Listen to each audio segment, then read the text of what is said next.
CIA on her neighbor who was one of the hijackers, and they did nothing there as well. This seems to be the norm again and again and again, that at least some of these people were protected at the highest levels. The al-Bayoumi story has now gotten out there into the mainstream, but this wasn't really new. Again, it's something I reported on. It's been confirmed to me through FBI friends at the highest level. Two of the terrorists in 9/11 were on the CIA payroll. Two of them. So on the US CIA payroll. Again, when you look at that, you know, you've had people like Richard Clark come out, talk about al-Bayoumi. We certainly have the Saudi funding. If you believe the bin Laden stories, there's a lot more connections to Pakistan than there are on the named places of war on terror, Afghanistan, Iraq, etc. Especially when you talk about the funding prior to 9/11 with General Mahmoud Ahmed out of the ISI. And when you talk about the Central Intelligence Agency, the ISI, the CIA, MI6, they've kind of worked hand in hand since the 70s. I also put that in there. And the Mujahideen bin Laden network in Russia. Well, guys, I'm here joined with Jason Bermas, who you just saw in that brief clip. Let me just bring my mic over here. And we're going to talk about the official story of 9/11, because I think it really starts with that. The government has this idea that 19 Arab hijackers took a bunch of all four of those planes, got past security with some box cutters, and hijacked the planes and flew them into all these, you know, sensitive targets, including the Pentagon, like an hour and a half after they knew the first flight was hijacked, so that they would have been on alert and had known about this. This is the military command center. We had to have known about this. All the people who were in charge that day, again, it seems that they failed us on 9/11, and we need new hearings. Do you think Trump will come through on that, Jason? You know, I don't know. I'm one of those guys that, for me, you know, I've been politically homeless forever. You know this. I've never bought into the right or left paradigm. At the same time, I do think Trump was a disruptor in many ways. Right now, when we're looking at the RFK, MLK, and JFK stuff, I mean, we still don't have all the JFK stuff. If you've actually been paying attention to that, there have been a couple of smaller releases. One was like, I think, 16 PDF files and then several hundred. So I don't even know the drip on that. I would say this. Well, I'll tell you about RFK. I know something really juicy about that is that there's two guys that were involved in the investigation who were in LAPD who were CIA, Manny Pina and Hank Hernandez. And both these guys were CIA. And this was going to come up for a reinvestigation. They were going to have the Justice Department in California bring this case open, because this is not like JFK where whoever was on the grassy knoll got away. They didn't no one got a clear picture. They confiscated everyone's camera footage from the grassy knoll who caught what anything that could have happened there. And who knows where that footage, the Beverly Oliver film, the Gordon Arnold film, all that stuff's gone. So the JFK one is a little different. RFK, we have the smoking gun. I mean, we literally have Thane Eugene Caesar's pistol.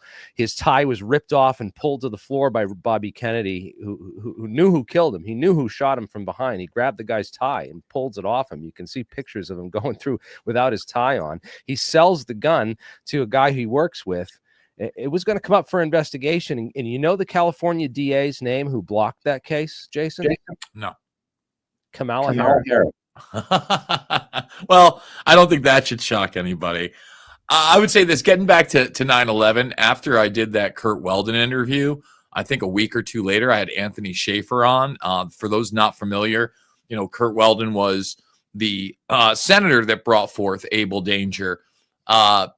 Anthony Schaefer was the lieutenant colonel in charge of that. And Schaefer says he's talked to Trump directly. And I mean, again, you can go watch the interview. You take it for what he says, that Trump wants it out.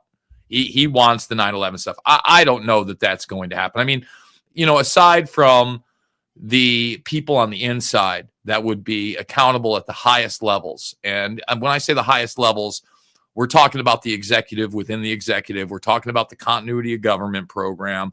I've always said George W. Bush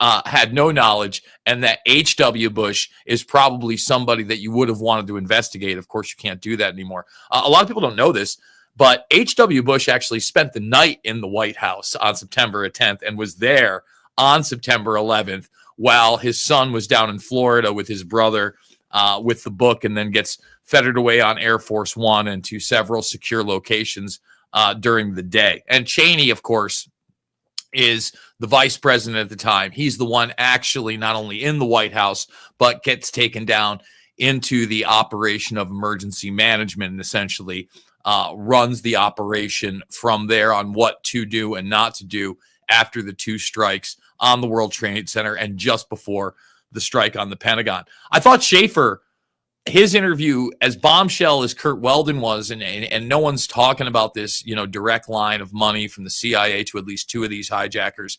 The clip you played cut off a little bit of the beginning, but I mentioned that Walid al-Shehri, his neighbor, Deborah Albritton, called the CIA on him. Okay, like we need to get it out of our minds that these people were not pinpointed by, large-scale law enforcement. They were time and time again. In that extended part of that interview, prior to me bringing up Deborah Albright, I bring up the fact that James Woods in August, just before the attacks, was on a plane. If you believe the transcripts from one of the trials that took place, that came out in the Dark Overlord dumps, he believes it was actually Flight 11, one of the planes used on 9/11. He identified 4 individuals, 2 of which the FBI confirmed to him were, I believe it was Atta, and it may have actually been Khalid al-Mihdhar. It was either Nawaf al-Hamzi or Khalid al-Mihdhar, but they weren't supposed to even be in the same cell. Now, what's really interesting about that case is James Woods is on this plane. He thinks these guys are going to hijack the plane. He pulls a stewardess over. He talks to the stewardess about it. She agrees with him. Brings the pilot, talks to the pilot. The pilot says, you know what, we're going to lock the cockpit for the rest of the way. We're going to keep our eyes on these guys. And all 3 of them filed reports after that went to the highest levels. And actually, in the court hearing that was leaked by the Dark Overlord, James Woods that says that it was confirmed to him by 2 separate individuals. He names the other FBI agent higher up than the people that he interviewed with. And then Seymour Hersh, his journalist friend, also confirmed that. I think 9/11 is going to be tough. I want to believe. Listen, man, I'm not on the hopium train, and that's the thing. You're not only talking about this government, you're talking about Israel, you're talking about Pakistan, you're talking about the funding from Saudi Arabia. And if you believe Curt Weldon's story, which is kind of like the meat of what he's going around talking about, other than the lies about 9/11 and hinting at the controlled demolition, is that bin Laden wasn't really hiding out in Pakistan, where they eventually supposedly found him, right outside the military base. He says he's in Iran. He had like 20 sources or something. Do you think that they were trying to plant false intelligence to that you think he was really in Iran, and that they later moved him out of Iran to Pakistan? It is so hard for me to tell what the real story is there, because let's just go through what we do. Was the best source, because he said he's a Falcon expert, and he saw Osama's Falcons in Iran. And that at that compound, and that's and remember, he's also saying that it's Soleimani who facilitated this deal outside of the president of Iran at the time, Ahmadinejad, right? So, while they were demonizing that guy, apparently he wasn't even running what would be the military operations. Now, you also have to remember that you've got a triple cross guy in the mix. And what do I mean, triple cross? So when you have the Pakistani ISI through Mehmed Sheikh Ahmed, okay, he has 100,000 wired to Atta the week before the attack, but it's by a guy named Omar Saeed Sheikh. And why do I bring him up? Well, Omar Saeed Sheikh, he's the guy that they say beheads Daniel Pearl in that initial beheading. And Daniel Pearl is this Jewish journalist that goes overseas and is trying to find out where the funding and the operations are coming from in this whole thing. He gets captured. He gets beheaded by this guy that supposedly facilitated $100,000 to the hijackers. Now, what's really scary about this is that's been overturned. Okay. Now, Omar Saeed Sheikh was also accused of killing bin Laden before the infamous raid by Benazir Bhutto, whose father had been, I believe it was the president of India, and she was running for president. She eventually gets assassinated, by the way.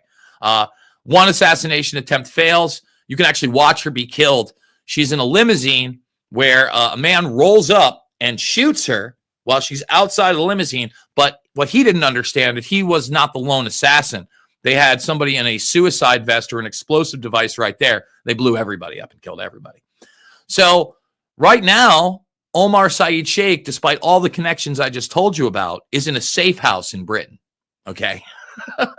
So this guy who is connected to the war of terror in ways that we just really can't imagine, and supposedly facilitated money and, again, maybe supposedly killed bin Laden, right? Because the other thing about bin Laden is you watch those bin Laden videos that were put out for propaganda purposes. And, you know, here's the thing. I'm not the big mask guy. You know how that was like the big conspiracy theory that kept going around like the last 3 to 5 years, that everybody was in a mask, right? If you watch some of those videos, there's no doubt. The video that they found at the house in Jalalabad, Afghanistan, that was supposedly had like a younger bin Laden, and it totally looked like early AI. All I'm saying is I watched some of those videos. The facial movement is extremely stiff. It looks like prosthetics to me. He doesn't look the same. Like, if you were just to type in bin Laden videos, I could. Well, this is what's cited by not even the confession video. Story. They said, "Oh, bin Laden confessed." That second one, the third one down, is one of the ones I'm talking about. Yes, right there. Yeah. So you watch this bin Laden tape, and you just look how stiff his face is, and to me, this could be an actual mask. Like, we know that since actually HW, the CIA, had very, very realistic like masks. This is the fat bin Laden Abbottabad video. Again, looks totally different from that. Those are the early bin Laden videos that we've all seen. But again, you look at the bin Laden situation, and he's got U.S. intelligence written all over him prior. He's got Pakistani intelligence all the way up until the day before 9/11. A lot of people don't know this, but Dan Rather in January of 2002 did a large-scale piece where they went down to a hospital in Pakistan where several members that work there, there's another one, there's the other video that I really think is suspect, but again, who knows? They basically treated bin Laden at the behest of the Pakistani military and protected him that night, and then ushered him off that evening. So Pakistan had a much larger connection to bin Laden right out of the gates. Again, I asked Weldon about that, and he kind of turned it into Iran. He said he really didn't have that information on Pakistan. I don't know, man. I want to know if we're even going to get down to the truth of the 60s assassinations. And 9/11 is absolutely the crux. But there are literally dozens and dozens of other things that we need to come clean on, from Iran-Contra to, MK Ultra and Artichoke and Bluebird. And those are just the mind control programs that we know about. You know as well as anybody, if not more than anybody, the amount of technology that has been hidden from the American and global public is astounding. Yeah. And like with the D. Harold Bird at the depository building, there's a lot of connections to aerospace, and especially in, with what happened after, like just the defense industry and the military industrial complex in general. They needed these wars, and they talked about it. They wrote about it in the Project for the New American Century.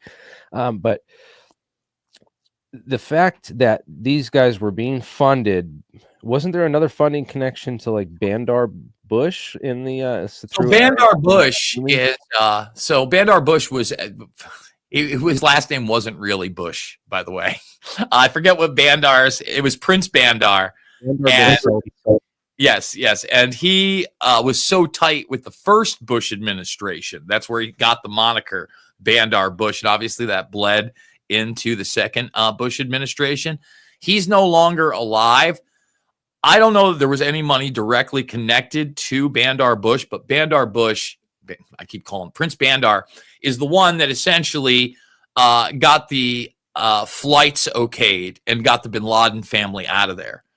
So like that is in Fabled Enemies. You can watch while everybody else was grounded, they were getting members of the bin Laden family out of the United States just like immediately. And what's really funny about that is they were doing that at the same time that many of the FBI agents that would have been working immediately on the case in New York were grounded for between 24 and 48 hours because they were all the way in California running exercises, anti-terror. Yeah. Yes. Who is responsible for sending all the terrorism task force to California from the FBI? It's one of those questions nobody asks and nobody seems to be aware of. And again, I put that in Fabled Enemies because I had one of those FBI agents talking about it and how they had been grounded and how they had to go across the country. And, this is one of those things that was brought up with Schaefer.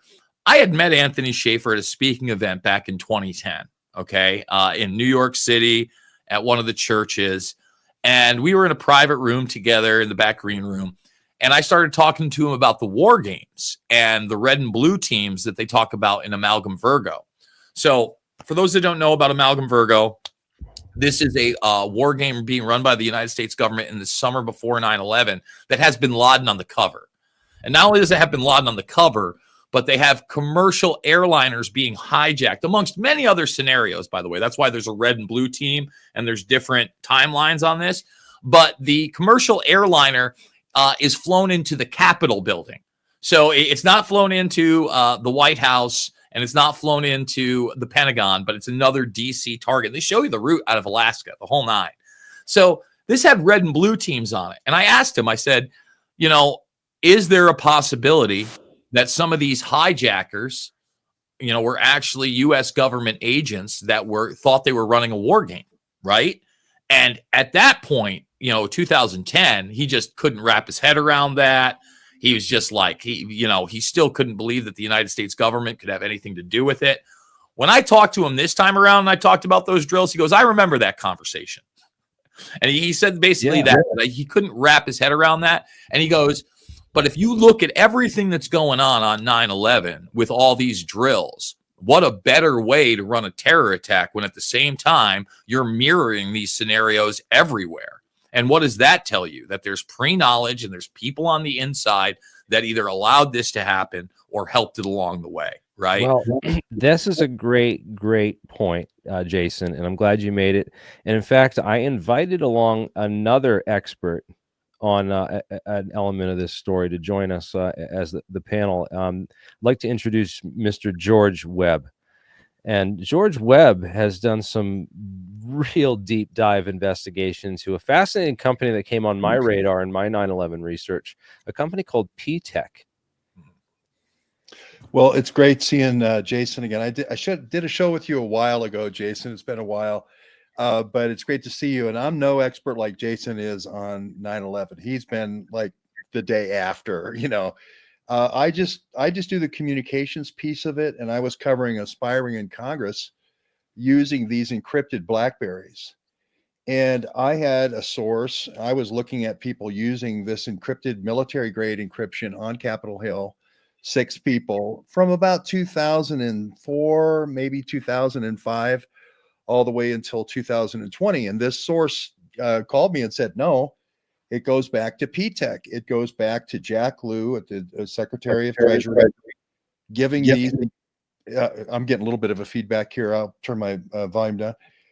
Giving these encrypted, military-grade encrypted devices for 9/11. Also for the people who wired the building. The art students, right? I can't remember their names. But if you look at this kind of operation where you pre-wire 3 buildings for demolition, it's a very large operation, and it has to be what they call a secure access program. an SAP. It has to be compartmentalized.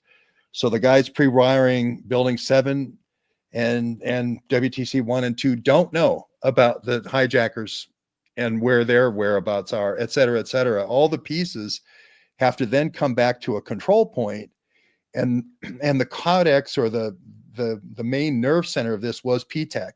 PTEC had all the Department of Defense clearances, right? Plus they had the FAA clearance. Like Jason was saying, these things normally start out as a live exercise, and then they kind of turn into the real thing. So all those things were in place with PTEC. This Indira Sang, or I can't remember her last name now, but she was the big whistleblower at the time. And so it's really from the encrypted communications point of view that you need something like that to pull something like this off. Were you talking about Sibel Edmonds by chance with the whistleblower? Well, I know Sibel, and I met Sibel. No, it was Indira. I'll get her name. I think you might be right with Indira Singh, because I was going to say that Sibel Edmonds, her information kind of revolved around the Pakistani and the Israeli, funding and operations, and the inability, once she was a translator, to go into those realms and basically stomp out anything that showed it, because a lot of it had to do with nuclear secrets and trades and, the Black Ops spycraft that we often see in movies. But if we ever start talking about it in the real world, we're the crazy people. It doesn't matter that guys like Robert Maxwell actually exist and have, media empires while they're, backdoor selling Promise and Carnivore software to different intel agencies connected not only to Israel and the UK, but also Russia. And he dies on a boat named after his daughter, who's involved in the largest child sex trafficking scandal that we publicly know about. I mean, just that paragraph alone sounds completely insane, but it's totally true.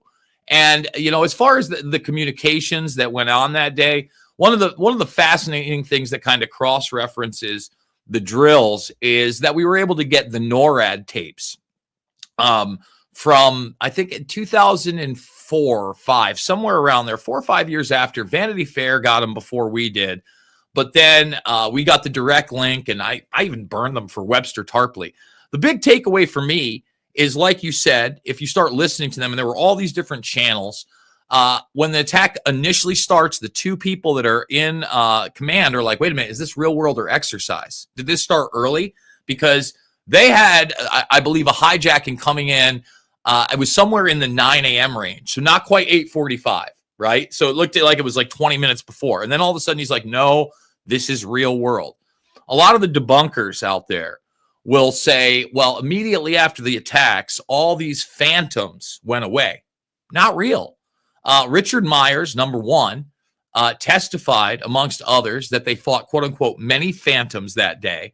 But those NORAD tapes clearly showed that the drills being run outside of Cheyenne Mountain, or inside of Cheyenne Mountain, I should say, had those phantoms and planes hijacked 20 minutes after United 93 and whatever happened there. And they stay on the line. They're like, we're staying on the line until you cut these exercises. And lo and behold, it's after all the exercises are cut off, and 93, which obviously didn't go as planned, folks. Like, clearly whatever happened there wasn't meant to happen, that everything stops. So the drills, to me, are the ultimate cover for this operation of confusion, in my opinion. Yeah, exactly. I mean, a lot of them we had traced back to Rand Corporation, a guy named Bruce Hoffman. Bruce Hoffman wrote the scenario for WTC 93. He had also tried to talk about, we need a DHS, we need a big event, to get everybody serious about terror. Global terrorism, or the war on terror, took the place of the fall of the Soviet Union. We need a new bogeyman. So when Curt Weldon came out on Tucker, he acted like, he was the whistleblower, and Tucker sort of acted like he was whistleblower. No, Jason Bermas was the whistleblower, right? Right. Listen, he was very gracious to me when he came on my program a couple months ago. And the way I found him, again, and obviously, I actually played the section of Able Danger where Curt Weldon is holding one of the Orion charts, and then some of the hearings from Able Danger. But, Weldon was on Jimmy Dore. And he was, if you haven't seen the Jimmy Dore interview, he's the Red Hulk. He is screaming the entire time, and he's beat red and upset. And I actually know Kurt Metzger, who's like the co-host. And, I immediately texted Kurt. I go, this is a banger. I'm so glad that Jimmy is having this on. But he didn't make the CIA revelation on there. So at the time, better times, if you will, when Patriot TV was doing better, and I had a producer, I said, you need to get me Curt Weldon and Anthony Schaefer. Because from that meeting with Schaefer in 2010, we'd been Facebook friends. After Jimmy Dore had that interview, Schaefer posted that not only was the interview, but more things about 9/11 were going to be coming out.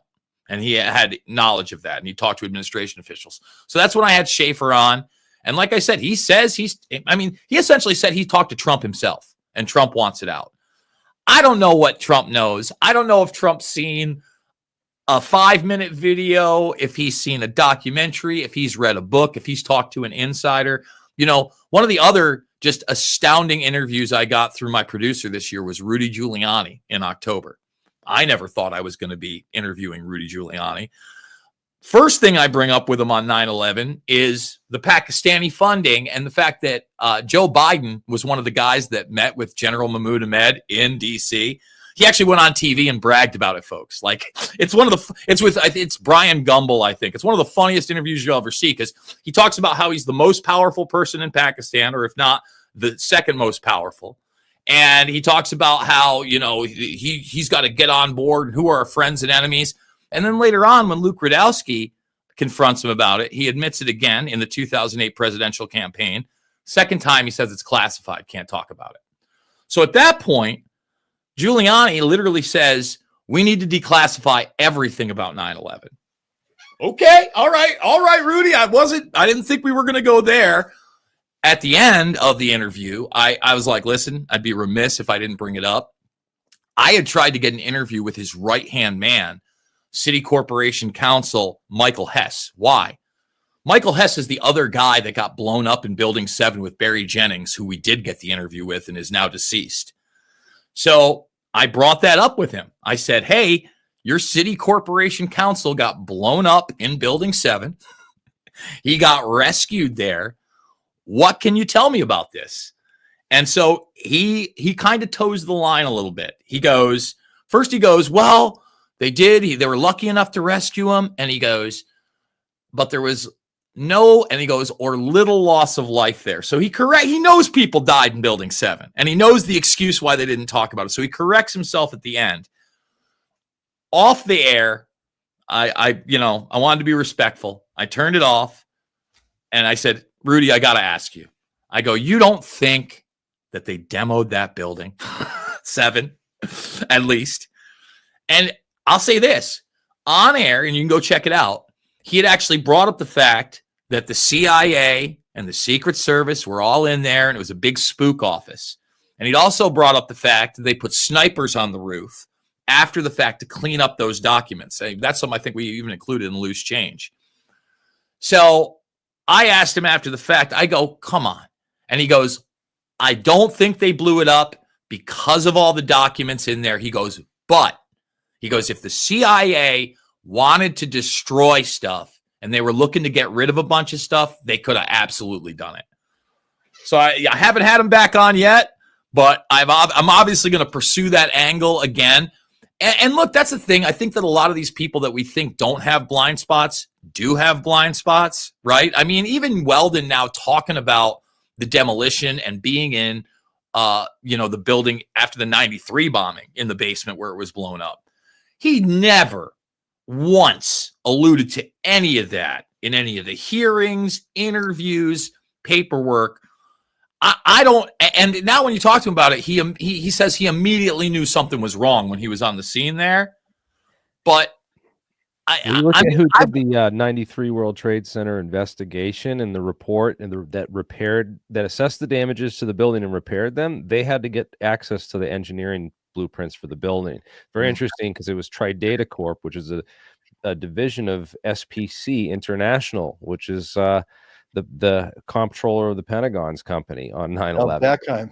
Dov Well, Zakheim. again, Yeah. Dov Zakheim, and he's got, connections to remote controlled aircraft. That's a whole nother tunnel you can go down. Right. Weldon off the air, because we're bringing up 93. Okay. I brought up to him that Ahmed Salam, who was the person recruited by the FBI to infiltrate the Blind Sheik, was the guy that actually made the bomb. And he only did so with the help of the ATF and his FBI handlers, including John Antisev. And the only reason that we know that is because he started taping his conversations with Antisev when Antisev told him that they had to make the bomb. And so there's this famous recording, I put it in Invisible Empire, where the guy who built the bomb is like, I feel terrible. People died in this thing. And he's like, oh yeah, no, it's really unfortunate. Some things happened that shouldn't have happened. And he's like, oh, what a wonderful case. You're an FBI informant, builds the bomb that blows up the World Trade Center. And nobody still knows that. Weldon knew that. He goes, I know, Jason. You know what he said after that? He goes, same thing in 95 with the Oklahoma City bombing. And I was like, all right, Curt, we're on the same page. So look, I want to believe that Curt Weldon is going to be able to help nudge this thing forward. I truly don't think that you can even get the semblance of a constitutional republic back unless you get into the truth about 9/11 and then criminal accountability. I don't even know what that means, right? Like, we just got more Crossfire hurricane documents. Not that we needed them. We already knew that, Trump wasn't getting pissed on by Russian hookers. Like, whatever fantasy land you want to be in, that's not real, okay? Is anyone going to go to jail for that? I don't think so. Like, I did the Reawaken America tour for the last, 2.5 years, talking about transhumanism and mostly a lot of anti-Musk stuff. I'm not going to mention the person's name, but you've seen him on every alternative media talk show out there. I've interviewed him several times. He's an ex-special forces guy and a lawyer. And this NPR woman, she'd been to a couple of these things, and you could tell what her angle was. But he's sitting there talking about the enemies list and the people that are going to jail and the people that he's working with and all this other stuff. And she's really interested in this, because she wants to have a headline, all these other things. And all I'm doing to everybody that's listening to this in awe, like, oh, it's really, I'm like, none of this is real. No, not one person that he just mentioned is going to be serving any time in a federal penitentiary whatsoever, ever. And this guy, unfortunately, listen, I think he's a well-meaning guy, total delusions of grandeur, total egomania. I'm sorry. You might think you're doing the right thing. I'm a little guy. I know where my reach lies, okay? Even if I had all the law degrees in the world, what is the precedent of anybody in the executive office going to jail for any type of war crime at all? Where show it to me, because I missed it. Iran-Contra is the last time we had any kind of accountability. Most of that was and I brought that up with Rudy, because he was talking about Rudy's new book. The reason he came on the show was he had a book about the Biden crime family. And the first 5-10 minutes, he's talking about how they're going to jail. And I had to stop him. I go, Rudy, no one's going to jail. Like, what are you talking about? And he's like, well, I'm like, let's stop. I go, we started talking about Bill Barr. And then he brings up that Bill Barr had the Hunter Biden laptop for 10 months before the media even was talking about it, right? And I go, yeah, you're proving my point. The guy who's the attorney general has the evidence before the media, and not only does no one go to jail, but they cover it up and have a bunch of other intel officers sign against it. I go, no one's going to jail, Rudy. Let's stop with the fantasy, because it is a fantasy. The Bidens ain't going to jail. Hillary Clinton ain't going to jail. I want the convicted rapist President Donald Trump isn't going to jail. Well, listen, as far as Trump goes, let me say this. The last person in the executive branch that went to prison for anything corrupt, and it wasn't a war crime, it was Scooter Libby, who took the fall for the Enron crimes, and Dick Cheney. Trump pardoned him. Now, did Scooter Libby get a raw deal compared to all the other criminals? You bet. Were his hands clean? Absolutely not. But, I mean, again, compare what he did with the massive amount of crimes that we know mainstay players that our household names have done. And they're like, I mentioned Scooter Libby. 1 out of 1,000 people knows who that is at this point. Maybe. Like if I went door knocking, you tell me who's Scooter Libby, nobody's going to know that.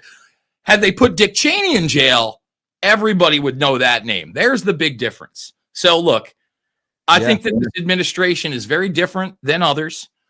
I've met Kash Patel. Kash Patel walked off my show. There's another one. You know? Patel was on your show. Hey, Jason, could you turn your mic down just a little tiny bit? Just I can, sir. Yes, I had Kash Patel on.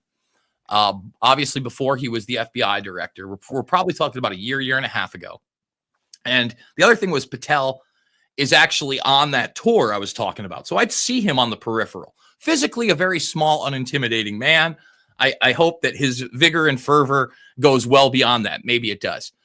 I brought up the signature reduction program with him, okay? Because he was basically on this train of talking about social media collusion with big government and how they're going to take it to him. And I go, yeah, that's all great.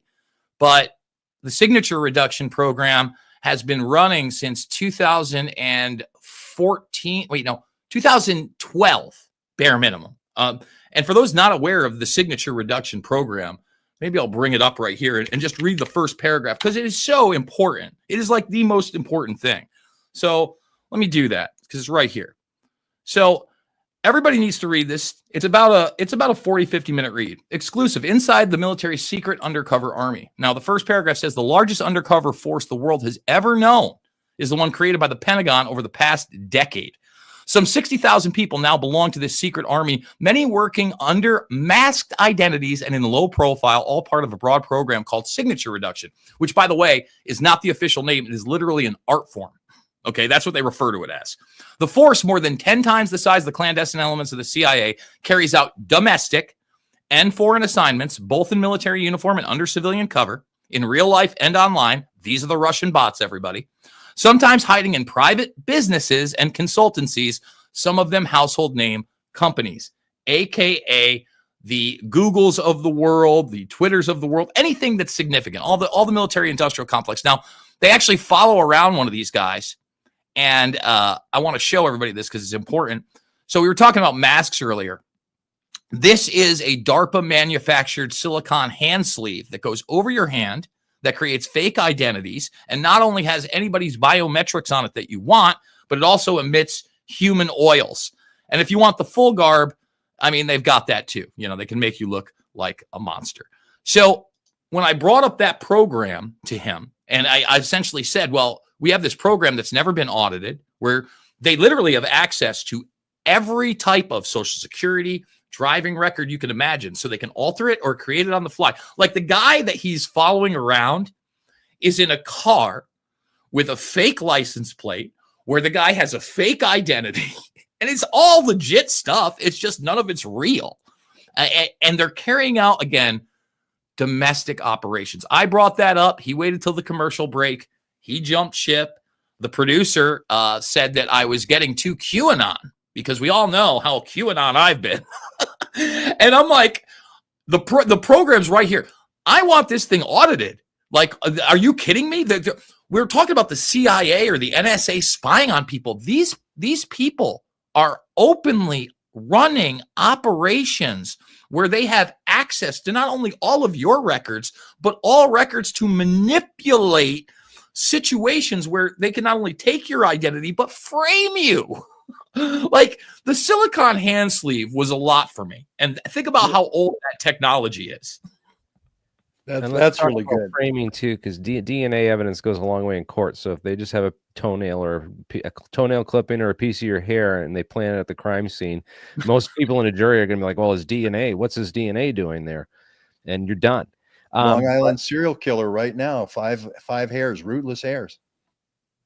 That's what they're using to convict the guy in New York right now for the Long Island serial killer. Oh, really? See, well, I mean, that's pretty wild too, because you could just go to a jail or go to court and find just the hairs and leave them at crime scenes. So it just gives them a false trail to find, and they're just gonna like, yeah, it's pretty wild what they can do these days. But let's talk about back to 9/11, the framing of these hijackers. There was a 20th hijacker named Zacharias Moussaoui. and there was a number of other people that were deemed unfit to stand trial after decades of torture. They didn't give these guys a trial. They held them and tortured them mercilessly. And I always like to point out and tell people about the whole UFO connection to this, because one of the guys who took place in that torture stuff was a guy named Luis Elizondo. And Luis Elizondo then went and joined up with this guy Tom DeLonge, the Blink-182 rock star, and they formed this group called TTSA with a whole bunch of other CIA people, and basically created a limited hangout operation in a counterintelligence operation. He's a counterintelligence expert, and that's what he did with the whole 9/11 bullshit. But they moved him from 9/11 bullshit to UFO bullshit, and he's now like just doing the UFO circuit, pretending like he's some kind of expert and professional on all this. Like, really, just it's crazy. Just because you brought up the 20th hijacker and Moussaoui, I've got to reiterate, during his quote unquote trial, they had him in a physical stun belt. So if he dared to speak out of turn, they would shock him. That was in a U.S. court. That was not in a military tribunal. Just type it in. Moussaoui stun belt. Now, the other big news story, you're just alluding to Guantanamo Bay. Again, one of those things that I talk about constantly, being in this game for so long, is in 2008, when you had, the Democratic players running for the president. It was actually the very first YouTube debate. Everybody can go check it out. Anderson Cooper moderated it. They had people present questions via YouTube and do it. Every single establishment politician up there, every one of them said they were going to close down Guantanamo Bay. Now, there were two genuine voices up there, Dennis Kucinich and Michael Gravel. Let me tell you the all-stars that also pledged that they were going to close Guantanamo Bay that absolutely didn't and had the opportunity.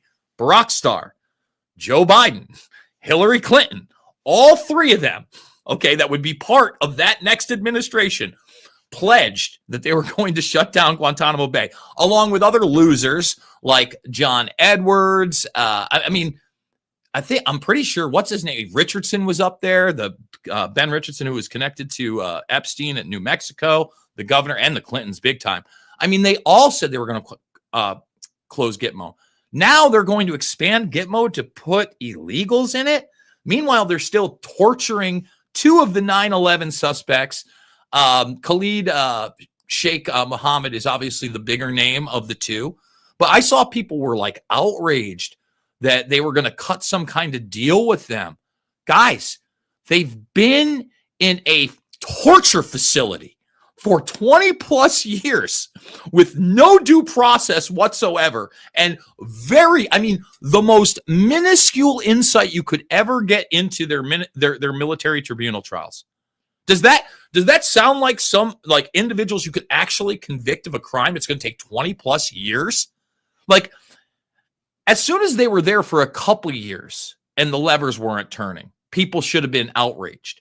The fact that they're outraged that they're not going to kill these people outright when you didn't even see a trial. And obviously they had nothing to do with the demolitions of 1, 2, and 7. And I would say there's probably some other explosive activity at 6 as well. That rooftop is blown up, it doesn't look like it's caved in. And by the way, when you actually watch one of the towers go down, there seems to be a separate explosion just where 6 is that has its own individual plume. There's a lot going on 9/11. There's also what appears to be, and I know this sounds totally nuts, but a surface-to-air missile being fired. I think it's from the Sears Tower in New York City. There's a video where it's right on top, and all of a sudden you just see this thing flare out and go through, and I'm like, what is going on there?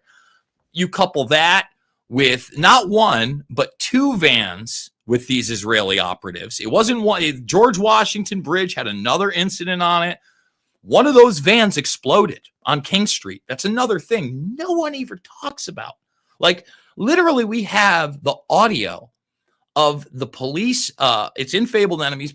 People go check it out, where they pull these guys over. They said they get them out of the van, and the van exploded. Now, if you read the paperwork after that, they beat the shit out of those guys after that. They beat them very badly. They were on, I mean, they'd already been subdued, and then the van exploded and they got emotional and they beat them up. Now, that's not on audio tape. Shocking. But it is in the report that let's just say they were in the best shape when they brought them in. Why doesn't anyone talk about that? It's maddening to me on so many levels. Another big thing, another 9/11 mystery no one wants to talk about. Sander Hicks did a book called The Big Wedding. All right. And I encourage everybody to read it. Very much goes down the history trail of U.S. intelligence, 70s, 80s, Mujahideen, bin Laden connections, that type of thing. But a lot of it is told in the modern day through this Canadian intelligence operative that may or may not be full of total shit, right? He can't get a beat on him. He's got a very weird relationship with this teenage boy that's not his kid. He ends up in jail, but he has this list of targets while he's in jail that he gives to the police officers there, and he said these are going to get hit on September 11th. Okay.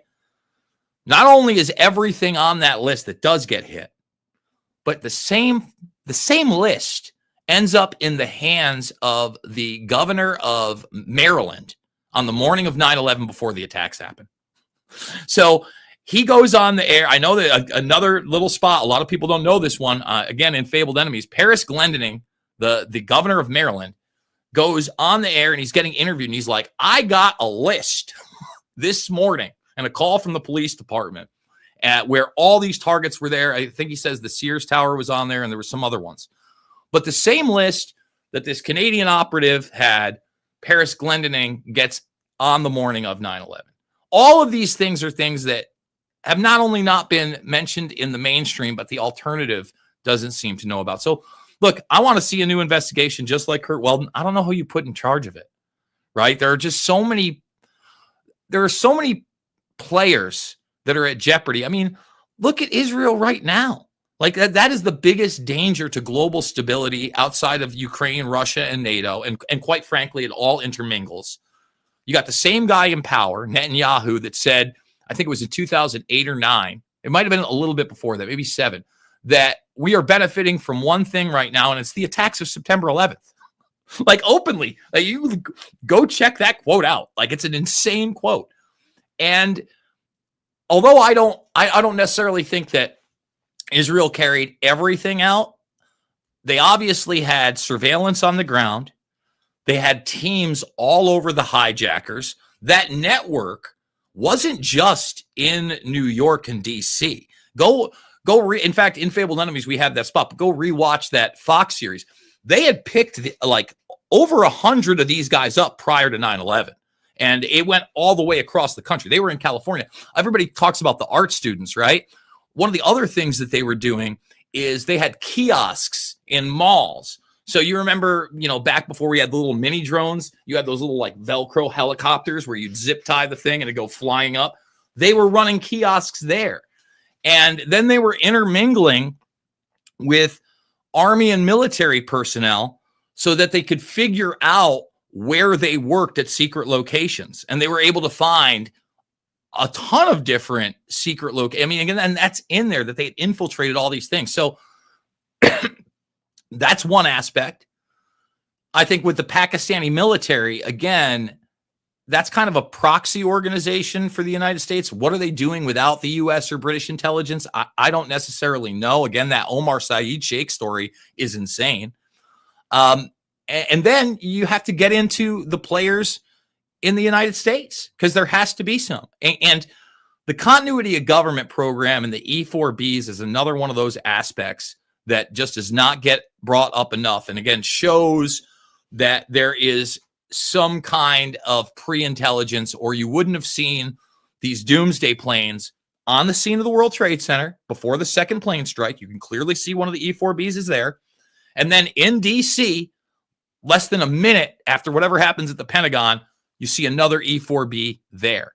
Well, we know there was at least 4 of those over the country that day, and 2 of them happened to be at the scenes of the attacks. I think that's a big question worth asking.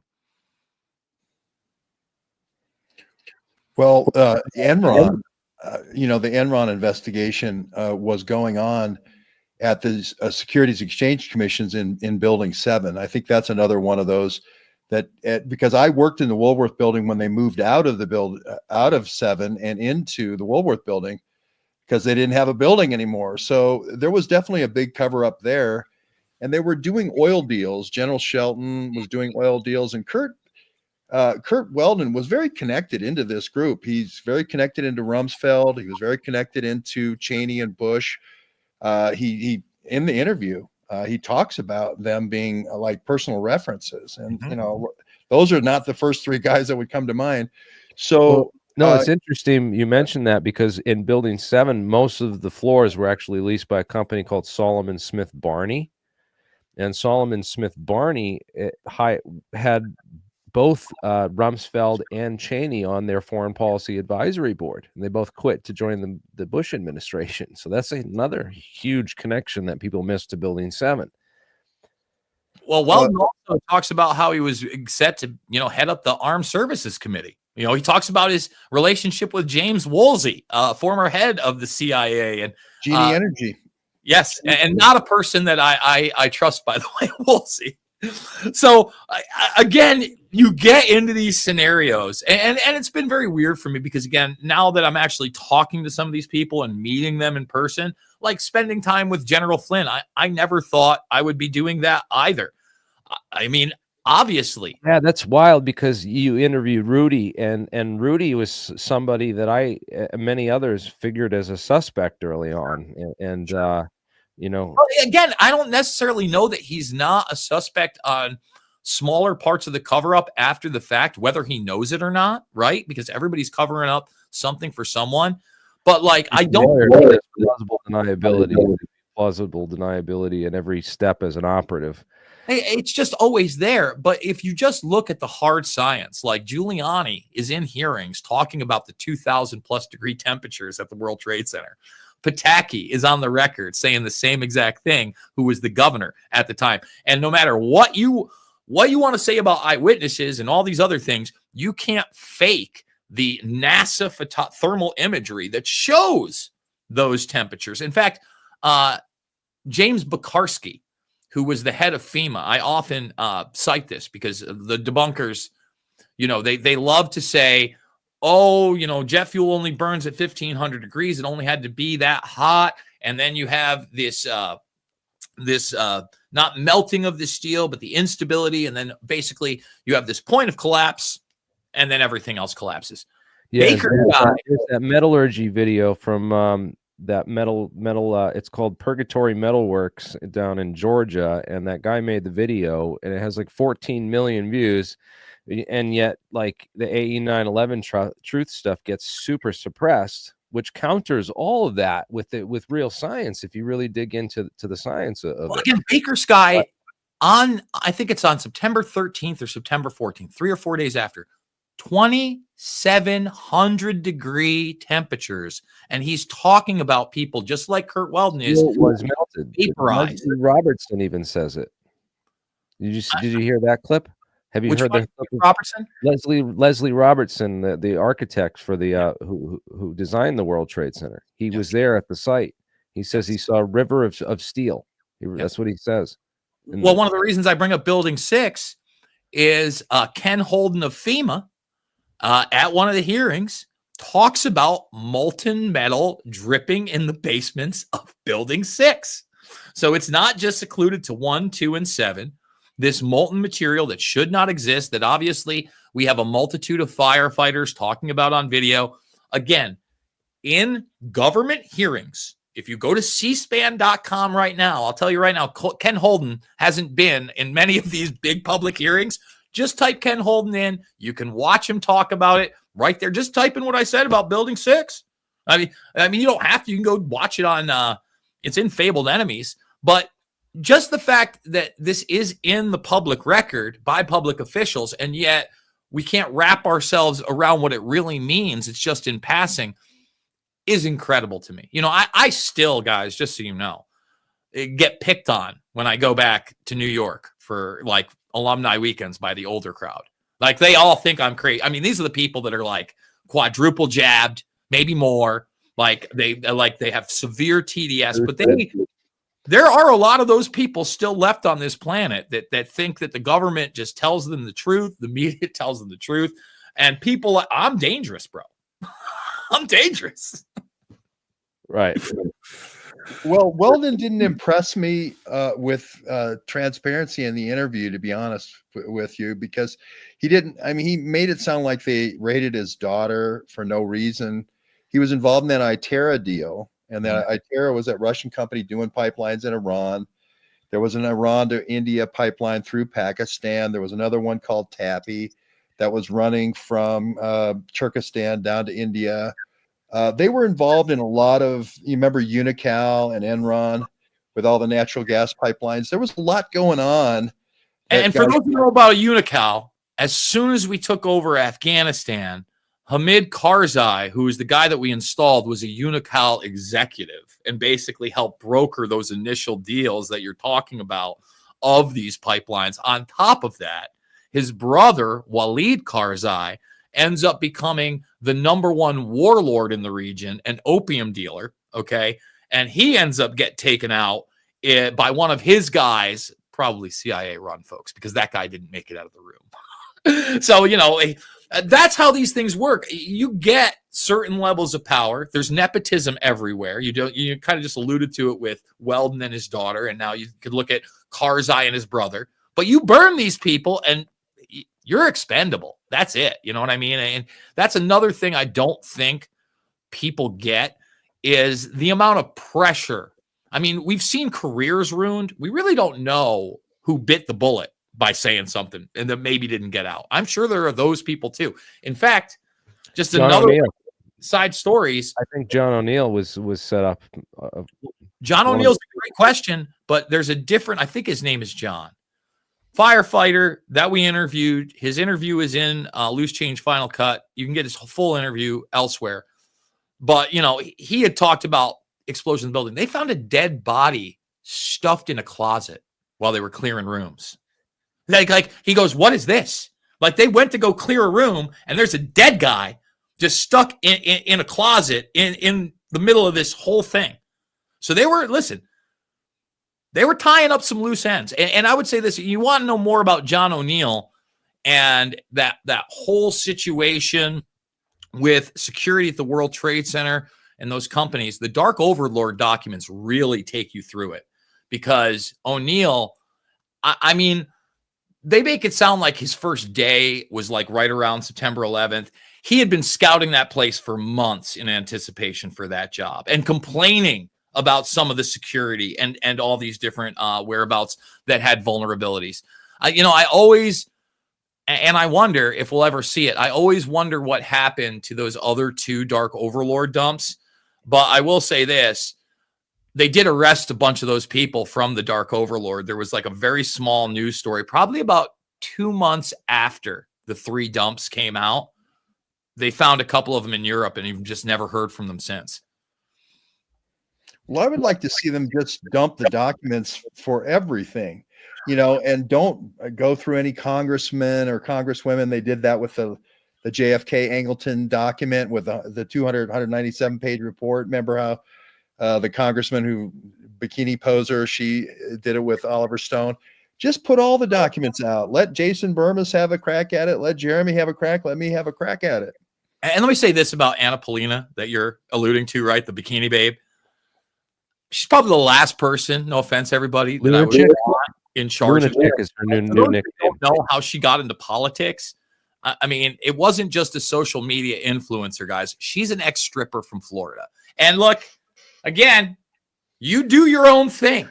I'm not here to judge. I've dated strippers, okay? I'm not Johnny Churchgoer. I'm just telling you that is an extremely transactional and manipulative business. And all I'm saying is that kind of thing, I mean, I guess it intertwines great with politics, but maybe not with transparency and truth. I'm just throwing it out there. Luna Chick is her name. Luna, yeah. Just they give, like you said, it was only 14 PDFs, but one of them was Angleton looked at the, Oswald file on the 13th of November and the 14th of November, 200 pages. That kind of shows some, shepherding. That kind of shows some handling, right? and she's the one who's going to, release it. And now we're down to the last 3,000 documents. I don't want to see this for every 14 documents we have to go through this. Well, the one I'm really looking forward to, if we ever get to see it, and I don't know, is that Warren C. DeBrew, who was essentially Oswald's FBI handler. This was an individual that had been outed by Arresta Pena out in New Orleans, and Pena had worked for him, okay? And he was like the head of the division there. He owned a bar. So he was basically, running intel for the FBI. They would meet their assets at this bar. So Pena had seen Oswald with Warren C. DeBrew many times. Now, in 1974, CBS does a two-part documentary series where they interview DeBrew, they interview Pena, and they also interview an individual that clearly says that he saw documentation that Oswald was CIA. Okay? They interview all these people. Later on, DeBrew, he basically, before he dies, he's part of this FBI book. It's kind of like one of those internal annal books, like almost a yearbook, but not quite. And in it, it's got just this short little description of him.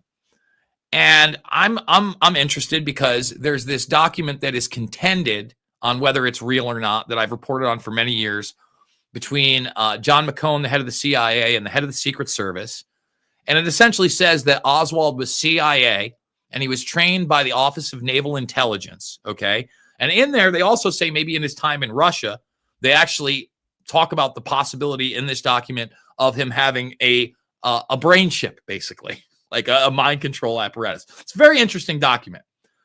So when I find out that DeBrew is a real person, and then I find this, I'm like, huh. And then, and these are the documents that I'm waiting for, I find out that DeBrew did the initial overnight investigation of the assassination itself. And he did it from Dallas because he followed Oswald from Dallas in the weeks before the assassination to be there. And then they put him in charge of the initial 800-page investigation. Now, whether or not that's a whitewash, I don't know, because we don't have it. That's not part of the documents. But the only reason that I know that he followed him to Texas, aside from that little blurb that said that he did the initial 800-page, is when Trump did that initial document dump in 2017 and 18, those two file dumps, the first one had the documents where DeBrew got reassigned from New Orleans to Texas to follow Oswald. So I had like 4 or 5 documents of that actually happening. I have yet to be able to find the documents of this, again, this 800-page investigation. Who knows? It might be genuine, right? I think the jury's out on how much Oswald knew about the operation and how involved he was. He was obviously doing black ops, right? He's not a dumb guy. He knows all these languages. He speaks rather well. He's got 2 wives and a girlfriend at this point. If that doesn't speak spooks get central to you, I don't know what, you obviously haven't studied the craft, right? So yeah, he was stationed at Atsugi Air Force in Japan, which is where ran the U-2 spy plane out of. It was the CIA's most top secret operation during that time period. And also he had a medical he got gonorrhea, and normally you'd get a dishonorable something, but he had a excused for the line. It said in the medical report that he incurred the gonorrhea in the line of duty. So what was he doing, coordinating with strippers or something in the line of duty? Or there's a lot of talk now, and a lot of the Israel stuff has come out in the last several years. I've got a great book here. I think it's by Ken McCarthy on RFK and JFK and their battle against Zionism. I remember many, many years ago, Michael Collins Piper talking about the Israeli connection to the JFK assassination. I think that is something I want to keep pretty secret because it looks like there is some operational value. And then the other big thing that I'd only heard of in the last several years is the biolabs and the fact that David Ferry was into cancer research and had all these mice. And the girlfriend of Oswald, who's still alive to this day, said that he was involved. He Judith may have Mary been. Baker. I've been trying to get her on. Yeah, I mean, he might have just been sleeping around with, personnel in scientific or medical facilities for whatever reasons, to be part of those programs and see what they were up to. It might have been infiltrating similar things overseas. Like when you're in the CIA, that's what you are a people person, right? Even when I had Schaefer on, like the last thing he says, he's like, I know what I'm going to say is going to sound totally wild and just like totally inverted. He goes, I've dedicated my life to spycraft. And he's like, in order to do that, you've got to lie, you've got to cheat, you got to steal, you got to manipulate. But you've got to do it in an ethical manner. So you got to understand, man, these people that get into this, I mean, they kind of draw their own lines, but where those lines are extremely blurred. Anytime I'm around somebody that might rub me the way of that, and look, the really good ones, I guess they wouldn't rub me that way. Or, Patrick Byrne is a really good example of that. Like, I was around Patrick Byrne quite a bit the last 2.5 years. I kept my distance. And that was long before this story of him working with the CIA and the FBI and, the Democrats and all that other stuff. There's always something about those people that are just and again, Patrick Byrne's a billionaire, right? And I mean, maybe not now, but at the time of recruitment, very much in that circle or close to that circle. So that also tells you that it's not just like the low rank guys like Oswald. It's the bigger level guys they'll recruit or compromise and make them work for you. We talked about Robert Maxwell before. I mean, you look at a guy like Byrne, and he's in tech, he's in political circles. I'm not saying he's a bad guy. I'm just saying, like, I'm not saying Schaefer's a bad guy. Well, all I know is lies don't make friends, and I'm probably not cut out for the spy arena. It's about 15 of those 19 hijackers on 9/11 were from Saudi Arabia. And I believe like 13 of those 15 got their visas through one Saudi embassy in Jeddah, Saudi Arabia. And there's a whistleblower named Michael J. Michael Springman. If people want to look that up, they can find it in his testimony. He's still around, and all these people are, like Curt said, all these people are ready to go. They're ready to testify. They have the victims' families. They got the Jersey girls. They got all these firefighters. They got everybody ready to go on this. All it takes is Trump's got to get enough.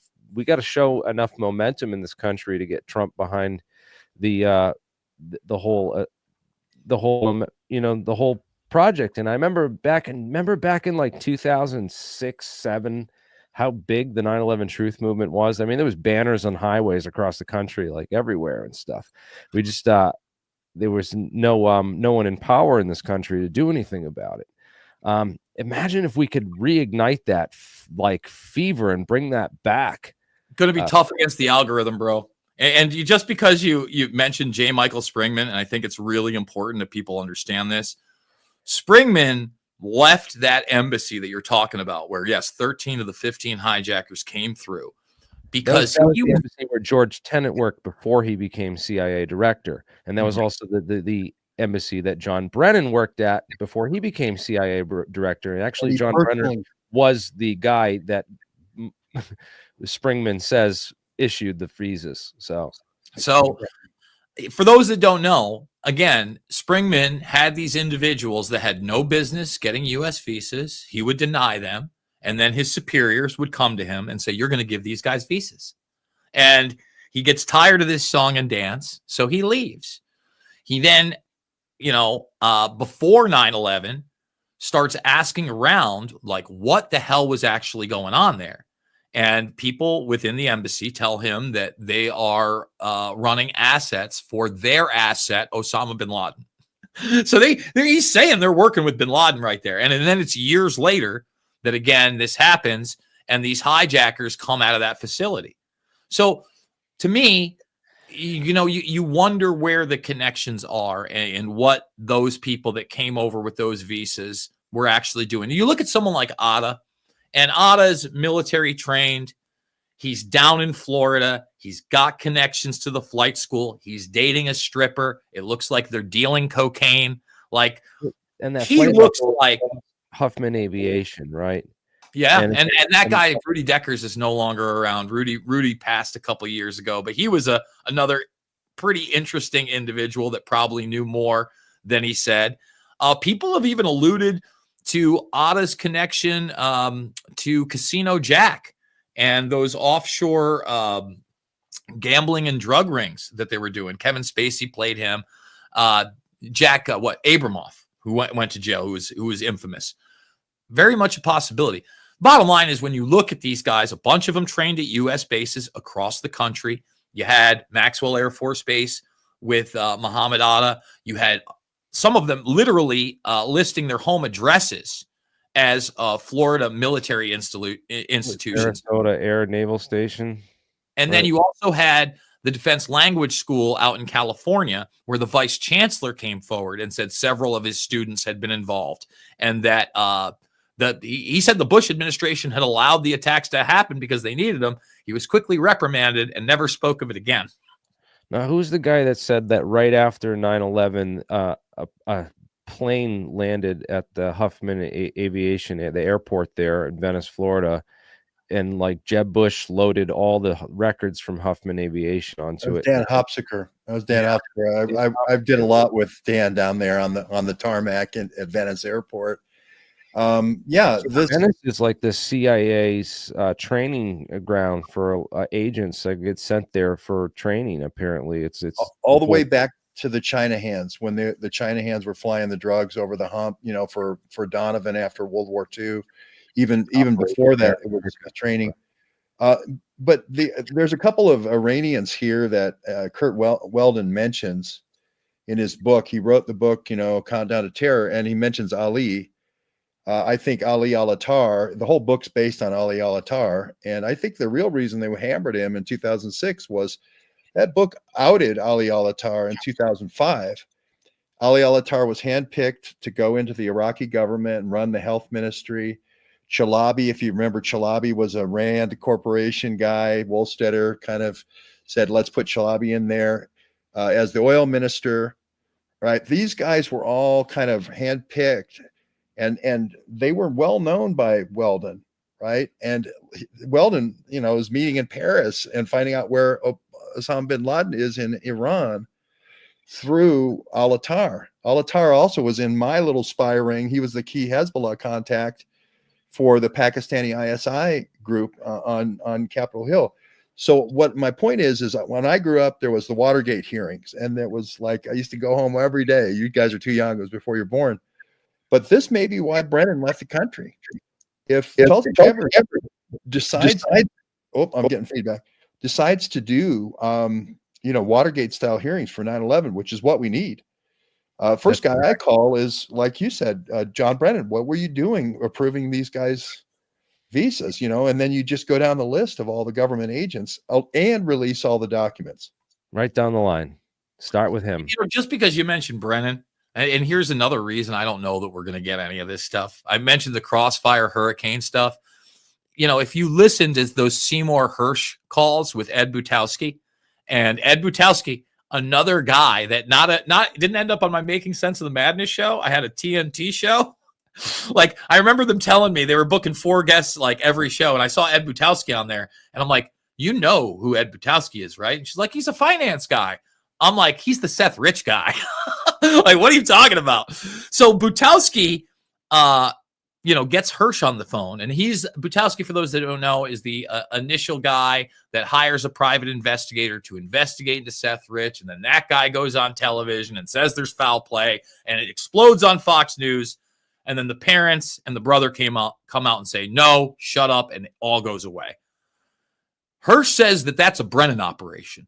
Okay, in those phone calls, not only does he say it's a Brennan operation, he says that one of his guys in the FBI goes in and gets him the documentation that, number one, Seth Rich, when they went to go into his computer, the DC PD could not get into it. Okay. So that's when they had to get into the FBI. The FBI does get into it. And then you basically find these interactions between WikiLeaks and payments through eBay transactions. So they're making these big payments through fake eBay transactions, and that's how he gets these things out there. When they go to court, and again, no one reported on this in the mainstream, let alone the alternative. You know who that FBI agent that supposedly went in and read those documents and told Tersh that is? It's McCabe, the deputy director of the FBI, who's got his hands completely dirty. Now, the reason I bring that up is Seth Rich was supposed to have files come out at the end of March. They were supposed to actually let out a pretty good trove. And remember, they told us that they didn't have any FBI files on Seth Rich. Then we had the Mueller report where they, in excerpts, very small excerpts, had to admit that they had done an FBI investigation. And who was part of that? Peter Strzok. I mean, you can't make this stuff up. So we don't get those documents in March. Instead, we get a list of documents that are supposedly there. But again, they've lied to us already of what's supposedly there, so who knows? Those Crossfire Hurricane documents came out. Why not just release everything Seth Rich? If you really want to show that these, there was no Russia, which there wasn't, it's pretty easy to do. I mean, everybody here knows that Bill Binney, and I mean, I talked about this with Anthony Schaefer, amongst others, just shows the data rate, and look, I'm a college dropout pizza guy. I know the difference between a data rate on a USB stick or a hard drive connected to a computer and something that's hooked up to a Wi-Fi line, and a Wi-Fi line that's like 100 KB max, kilobytes a second. I mean, we're talking about a time period in 2016. It's not like everybody had fiber. I have a gig up and a gig down now. They didn't. So you just look at the data rate transfer, and you can see the data rate transfer is not over the internet, period, full stop. Okay. So now you know it's a physical thing. I mean, maybe, like that's one of the reasons Brennan's leaving. It's not necessarily 9/11. Maybe it's the Seth Rich Russia stuff. These people are so dirty, it's hard to figure out, right? Because now multiple crimes. You got to imagine like a serial killer that hasn't been caught will continue to kill. But again, let's look at the Epstein documents for a minute. Now, there's another one that I've been doing since 2008? In large part, there have been really no new Epstein documents since 2017.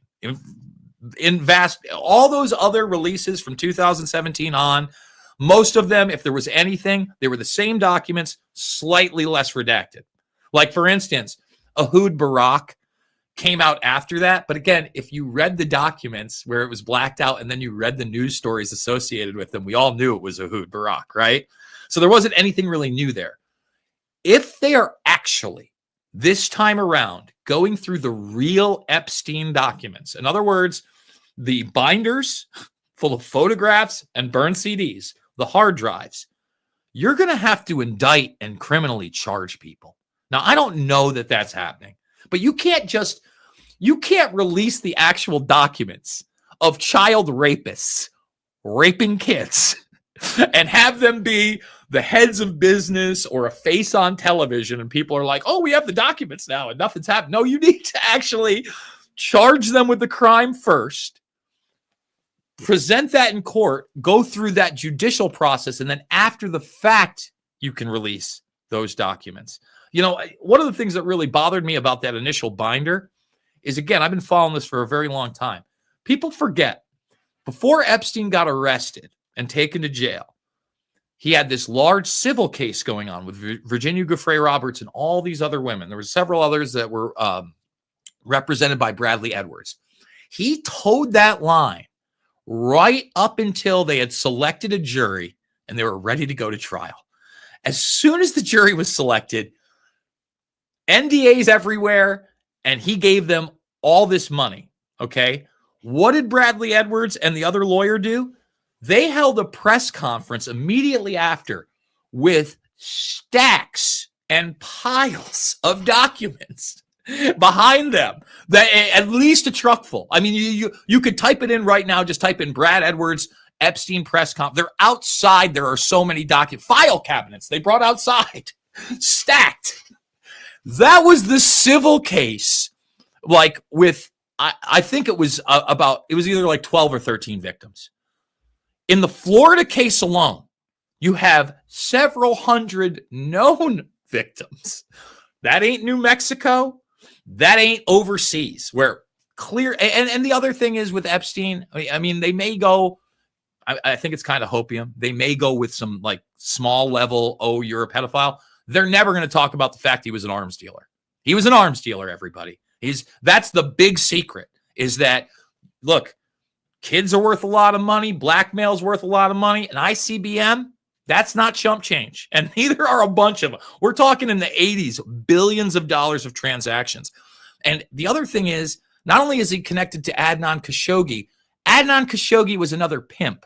Okay. And Adnan Khashoggi was an overseas pimp. You don't think Adnan Khashoggi had teenage girls?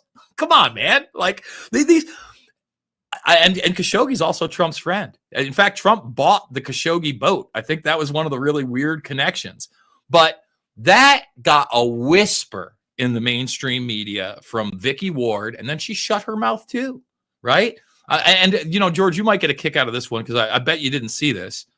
But last year, when there was supposed to be, like, again, that big document dump of Epstein and everyone was talking about it, comedian Louis Black went on the They Might Be Drunk podcast, okay? And he talked about his one time meeting Jeffrey Epstein at the New York mansion. Now, he's being brought there by his manager, and he's being told that they're going to have great wine, and it's going to be a big party, it's going to be a fun time. So he gets there, and David Blaine shows up, by the way. David Blaine, big friend of Epstein. Also a big friend of Bryan Singer, who's also a totally known pedophile. Throwing that out. I met David Blaine also. I throw that up. So anyway, he's sitting there, and Epstein pulls him into the other room, and he points at a whiteboard. And he goes, "You know what that is?" Louis Black goes, "No." He goes, "I had the Israeli defense minister over last night, and we were discussing weapon systems." So he's got a chart of weapon systems on a whiteboard that he's discussing with the Israeli defense minister. Do you know what Prince Andrew's main gig in the UK was? He was their arms dealer, dummies.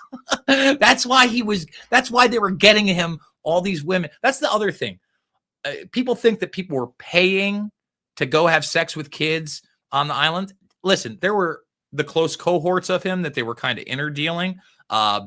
Who's Jean-Luc Brunel is probably the best example that we have evidence of that from the white papers.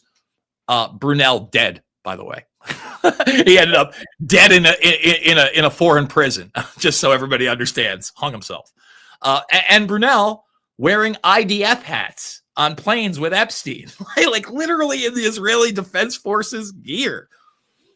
Most of these people would go to these parties or go to this island, and they'd have these beautiful women around. Some of them were young and underage. Maybe they knew, maybe they didn't.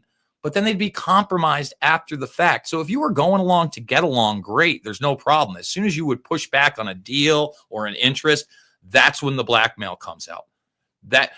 Nick Bryant has done the key work on this and kind of coordinated with what was happening at the Franklin scandal. And he's like, look, during that time period, it was Republicans and young boys, and it was Democrats and young girls. And every once in a while it would intermingle, but that was the main thing.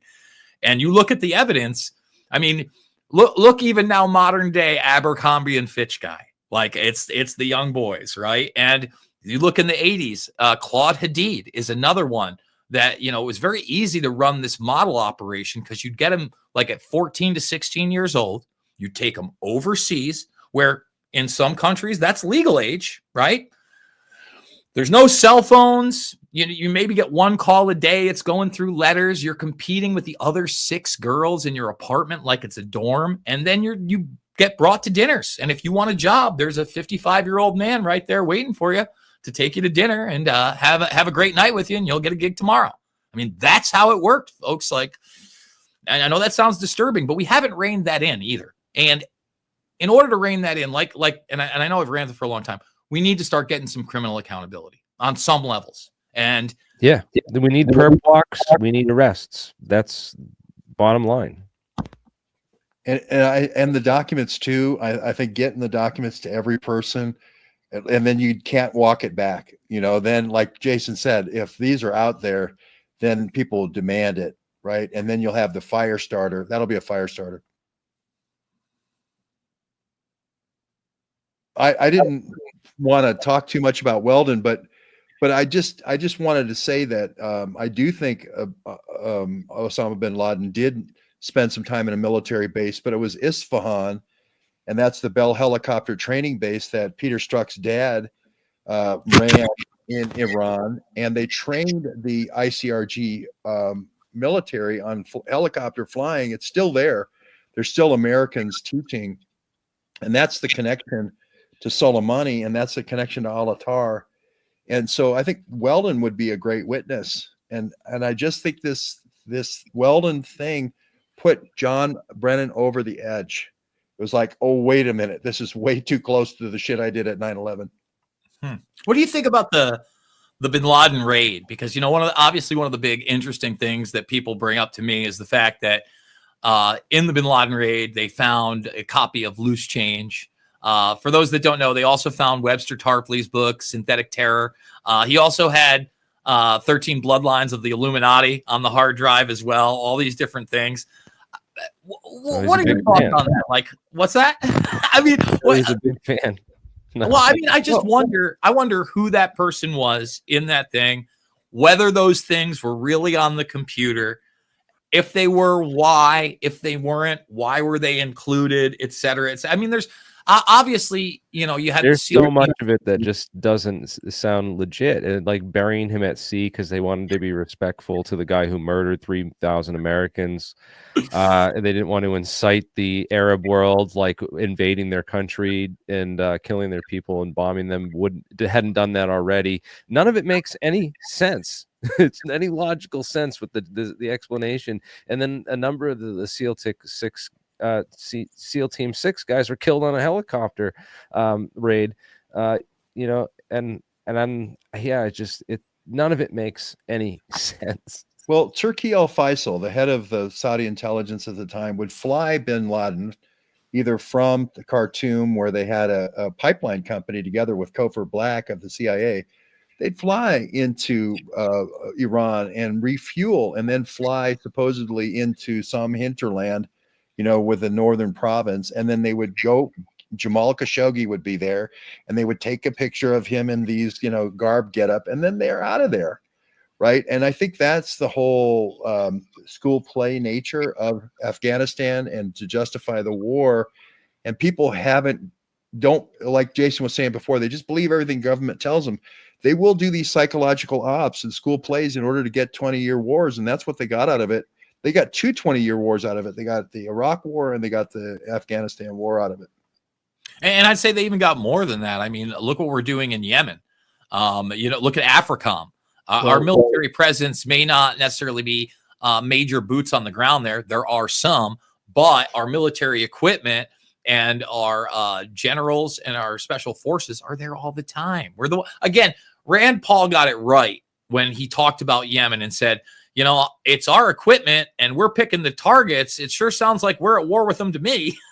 And it's like, yeah, it's exactly right. And on top of that, it's not just the warfare that's being laid out. It's the starvation after the fact. And it's the bad look of the president, right? Even today, like that video he put out, what is it now? Almost a week and a half, 2 weeks ago, where supposedly a bunch of Houthi rebels are getting rained on from death from the sky. And it looks like it's just a bunch of people from a ceremony that weren't Houthi rebels at all.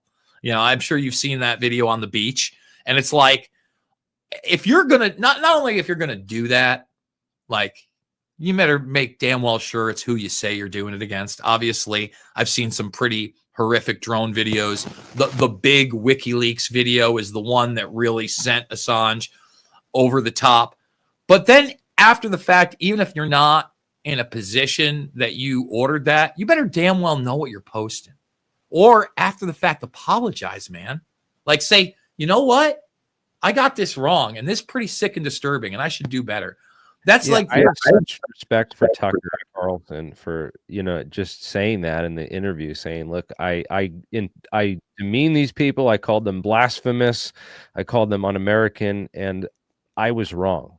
And that took, a huge amount of courage and really made me just get so much respect and credibility for the guy back. Oh, hey, what's up, Bernie? Hello. So sorry, I've been listening the whole time, and I just have to add in my own 2 cents on a couple things. Number one, I definitely would not start with John Brennan. He he has a lifelong career of lying under oath. So, I don't see him telling the truth. And I would actually take Tucker Carlson's choice of Alex Jones, who is documented calling out 9/11 6 months before it happened, and be like, where the F did you get that information from? Because regardless. Well, hold on. Let me stop you there as an insider on that whole thing. Like, obviously I know Alex, but this is not a conversation we ever had. I'll just say that William Cooper beat him by a month and a half. Like, everybody's seen the clip of Alex Jones saying it. Cooper said the same thing a month and a half beforehand. I don't know. The Hold the Pale Horse is the one that got me into all this stuff. That was the book. Well, look, I think Bill Cooper has his big problems. Like, a lot of people talk about the driver shot. Yeah, there's tons of issues. I mean, but listen, Behold the Pale Horse has some really good stuff in it. And then it has stuff that totally discredits him, like saying that the Bilderberg group meets in a submarine at the Arctic Circle every year. But or that's a classic government agent where it's like 10 to 15% is the bang on truth, and then 75 to 90 or 85%. I think he was just a guy that liked the attention, man. I think he's the guy that was telling some truth, and he saw the attention he got, and he really liked, like, for instance, the other big thing, and you'll like this, Jeremy, in the book that's just out of this world, is that he says he watched a videotape of aliens showing a hologram of Jesus being crucified. It's in the book. It's incredible. Like, so basically he watched the 7mm film. But I will say this, he was the guy that called out bin Laden and New York in June before. I'm also going to say that this is a conversation I had with Jones, actually, because I wanted to see what he thought about what happened to Bill Cooper. And you got to remember, they're both Texas guys, right? They were both in that area, that general vicinity. From the word later on in his life, Bill Cooper said that he believed a lot of the alien stuff was placed in with the Trilateral Commission stuff and the CFR stuff on purpose to try to throw him. Like, it was later he did that, but again, Bill Cooper was it true? Well, he just said Osama bin Laden was about to be blamed for an attack. Didn't Alex Jones state that it was going to be on the trade centers, or gave exponentially more information than Bill Cooper? Both clips are like 30 seconds long, and they're both pretty vague and bin Laden and attacks. And I think he does mention the World Trade Center, and like when Alex says it, attack the World Trade Center again and use their asset. That's a major piece of evidence, though, right? So it's like, even if you stole the one part from William Cooper, or had the same source giving both of them that, someone else or the original source gave Alex even more information with the World Trade Center. Like, how do you just not buying it, man? I mean, 93, the World Trade Center was a target and hit. It was all over the place that the World Trade Center was still a terror target. There was all those documents that still had it in the crosshairs after the fact. I'm not saying that like Jones stole that from Cooper. I'm just saying it was in the ether in tech. Those guys were both very. I have to put down this fact from legal perspective. That is premeditated information, and that both of them needs to be investigated in the court, and who fed them this stuff, because it shows prior knowledge regardless. And if you're saying like it's either they just predicted, it's like, well, no, when I'm saying I was there on. Well, what about the X-Files episode? The writers from that show, the script. Hold on. What I'm saying is there was a network in Texas where there was shortwave radio, there was GCN, which is like, internet radio, very, very rare, where like there was just a handful of guys that were on the air in that area, and they were all listening to each other. John Statmiller was another person that was during that era. So all I'm saying is, from listening to the old school 90s stuff from them, bin Laden had been brought up. World Trade Center had been brought up. I don't necessarily think that anybody had direct knowledge of anything. I think that they were listening to each other and kind of borrowing from each other's research. You know, going back to how William Cooper died, you know, for those that don't know, he got in a shootout with police. But again, I had asked Jones about that, and he told me, and again, who knows, but he said that William Cooper knew that he was about to be arrested for tax evasion because they'd come around and said that we're going to have to serve these warrants. He went down to the sheriff's office with his gun, and he said, anybody comes to my house to come and arrest me for this, I'm going to shoot. And he did. He killed a guy. They came to arrest him. He killed the sheriff, and then they killed him. They didn't ask questions. They unloaded on him. That was it. And clearly had well, I'm just saying that he was going to be arrested for tax evasion.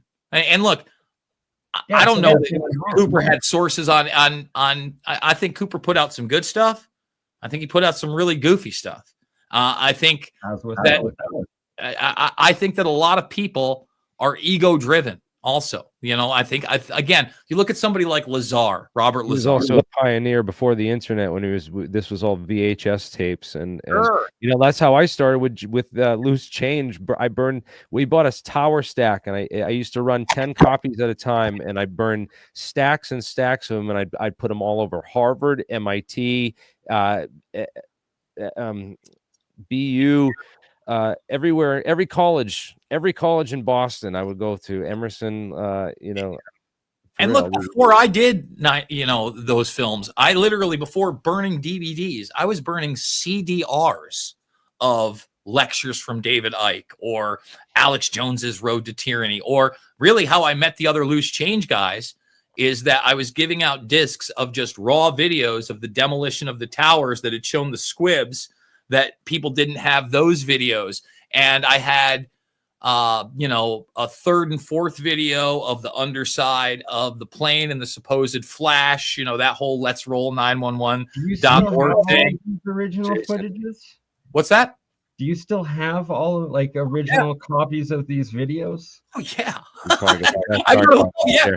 Hey, you know, I mean, listen, I'm a info junkie. I have stacks of hard drives. I still have the original burned DVDs that were sent to us from C-SPAN that you could order. Basically, before they had the archive site and you could just digitally download everything, you would go in for DVDs and they would burn them to disk. And so I have a bunch of the 9/11 hearings on DVD burned directly from C-SPAN. The other archive that I used when we got in was a thing called the Vanderbilt TV archive. And I encourage people to use it to this day because it's excellent.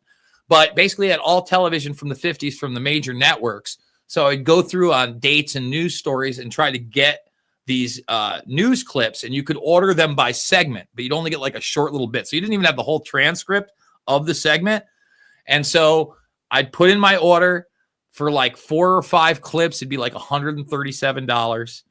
I'd wait, I don't know, a week or two. All of a sudden, I'd get a burned disc from, which I was supposed to return. I never did. It's supposed to be a library thing. And I would get the raw footage from there. But the footage that I mainly showed to those guys before I would order from DVD were from the Nutella networks, Morpheus, Kazaa, basically a bunch of the peer-to-peer programs before LimeWire. Everybody was big on like LimeWire and BearShare. I was way before that. And I would literally... Jason, do you understand you might have the largest, I guess, probably not of evidence for I know some the people. new commission? They have been digitized. So much of this is some of the stuff has been digitized. And I'm guaranteeing you, in 2025 at this point, I bet probably 50% of it has been altered in some way. So what we should do is on September 11th, 2025, do a full day stream of uploading all of your original videos. But you need to record them first before it connects to the internet, because there's the possibility that shit's tagged and it's been expunged. Well, listen, man, I've seen a bunch of the bad edited videos. The no plane people who will literally edit out the plane. That's what I'm saying, though. I didn't want to see this. Of these videos cloned over the thing. so you have digital copies, but on analog assets. So it's like a book, right? It's like you can't be altered. And that it's for all of the ridiculous conspiracy theories that have been put forward and come out since, that by reviewing all of the original footage and showing it all, it's like, well, here's all of the firefighters with the bomb blast happening, their testimony. Even though most of them are dead now, it shows that they're there. The different planes showing, or the plane angles showing that, oh, that actually is a plane, definitely not a hologram, or is it not a passenger plane, is it a military plane? And that we need to pressure for a real 9/11 investigation and declassification. And the second major thing that should be FOIA'd is the Pentagon security cameras, because how did the most secure building in the world only have a couple of grainy freaking picture captures, yet somehow there was also a bunch of Israelis with a van that supposedly had explosive in it that were positioned recording it and seeing cheering. You know, it's But like those are separate incidents. That's the issue. absolutely. I'm just saying, like, for comparison, really important how to is talk about, and there's a lot of issues with the Pentagon. I mean, oh yeah, like it was closed under renovation, all of that shit. Obviously, it's a setup inside job. It's like, it's just so undeniable. But the actual video evidence of getting the security cameras of there, that I guarantee from at least one of the buildings, one of like the sites, I there's want all the AMEC video workers who were there to testify why they were doing a $258 million refurbishment and weren't. None of their workers were in that part of the building when the plane hit. Why not? Why weren't they at work that day and doing this renovation and like overspeed? If I was a contractor, I'd be having my workers there every single Tuesday. Yeah, every single day they'd be there working. It doesn't make any sense. And I'd have Peter Jansen, the head of that corporation, come and testify alongside Donald Rumsfeld's dead, right? So you can't. No Rummy. Rummy's been gone a while these days. Look, we can get his buddy there. We can get two of Rumsfeld's buddies. I'd like to see Peter Jansen, who is the head of AMEC Corporation, which also was a contractor who was hired to clean up the rubble and the debris at World Trade Center after 9/11. They were like the first contractor on the scene, which is also suspicious if you're doing a cover-up of demolition explosives. So I want them investigated.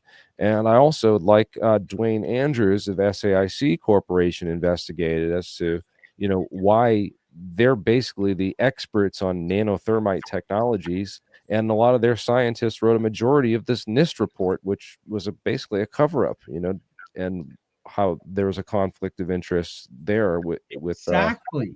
Literally 1,000. I bet you there's probably 5,000 different separate incidents of government agencies or people that did the exact opposite of the protocol on that day. And every single one of those needs to be documented and investigated, as well as every single sketchy business deal that happened magically on that day, such as all of Enron disappearing, such as all that gold disappearing, such as, like there's just so many impossibilities that all happened for the first time on that specific time, that in a court, in a real investigation, each one of those is an actual criminal crime that needs to actually see a court and be investigated. And absolutely. And another thing, there's a lot of disinformation that's going around. It seems prevalent. There's a lot of bad research that gets propped up. I see a lot of this. Pam Bondi posted one file out of the JFK thing that said an Israeli intelligence service and then nothing else. It's like kind of like alluding to Israel did JFK. And there's all these people saying that Israel did JFK. And I've been researching the case for 20 years, and the closest connection I could find is that maybe Reuben Efron through, Angleton may have been like this connection, and that they're the APAC thing. But it's not a key thing, because look at John McCone. John McCone was put in the CIA director for Kennedy, and he was against all that. So it just, there's all these conflicts in the story. But the same thing you get with like these people saying the 5 dancing Israelis are the one, and the Gelatin B art group are the ones that rigged the towers for demolition. That's just not possible. There's many other avenues. There's the Ace Elevator Company that did an elevator remodernization just a couple months before. That would probably be the main one I would probe. Second one I would probe is Turner Construction, which did a series of fireproofing upgrades in the towers on those key floors going back to the 1990s. Jeremy, can you pull and up the security company for the World Trade Center, which was Securicom Stratesec, of which Marvin Bush sat on the board of directors. And 2 of the guys that were the CEO of that company has recently resurfaced. Here he is on LinkedIn, working for another company called Eigerhawk Ltd. Really interesting. You know, he has a couple activity on LinkedIn posting some praises about how George H.W. Bush came to speak at Lafayette College, where he got his degree. I wonder if Lafayette College has any student pictures of this guy, or any of the people that went to school with him, because there's no pictures of this guy anywhere publicly. And he lives in Spook Central.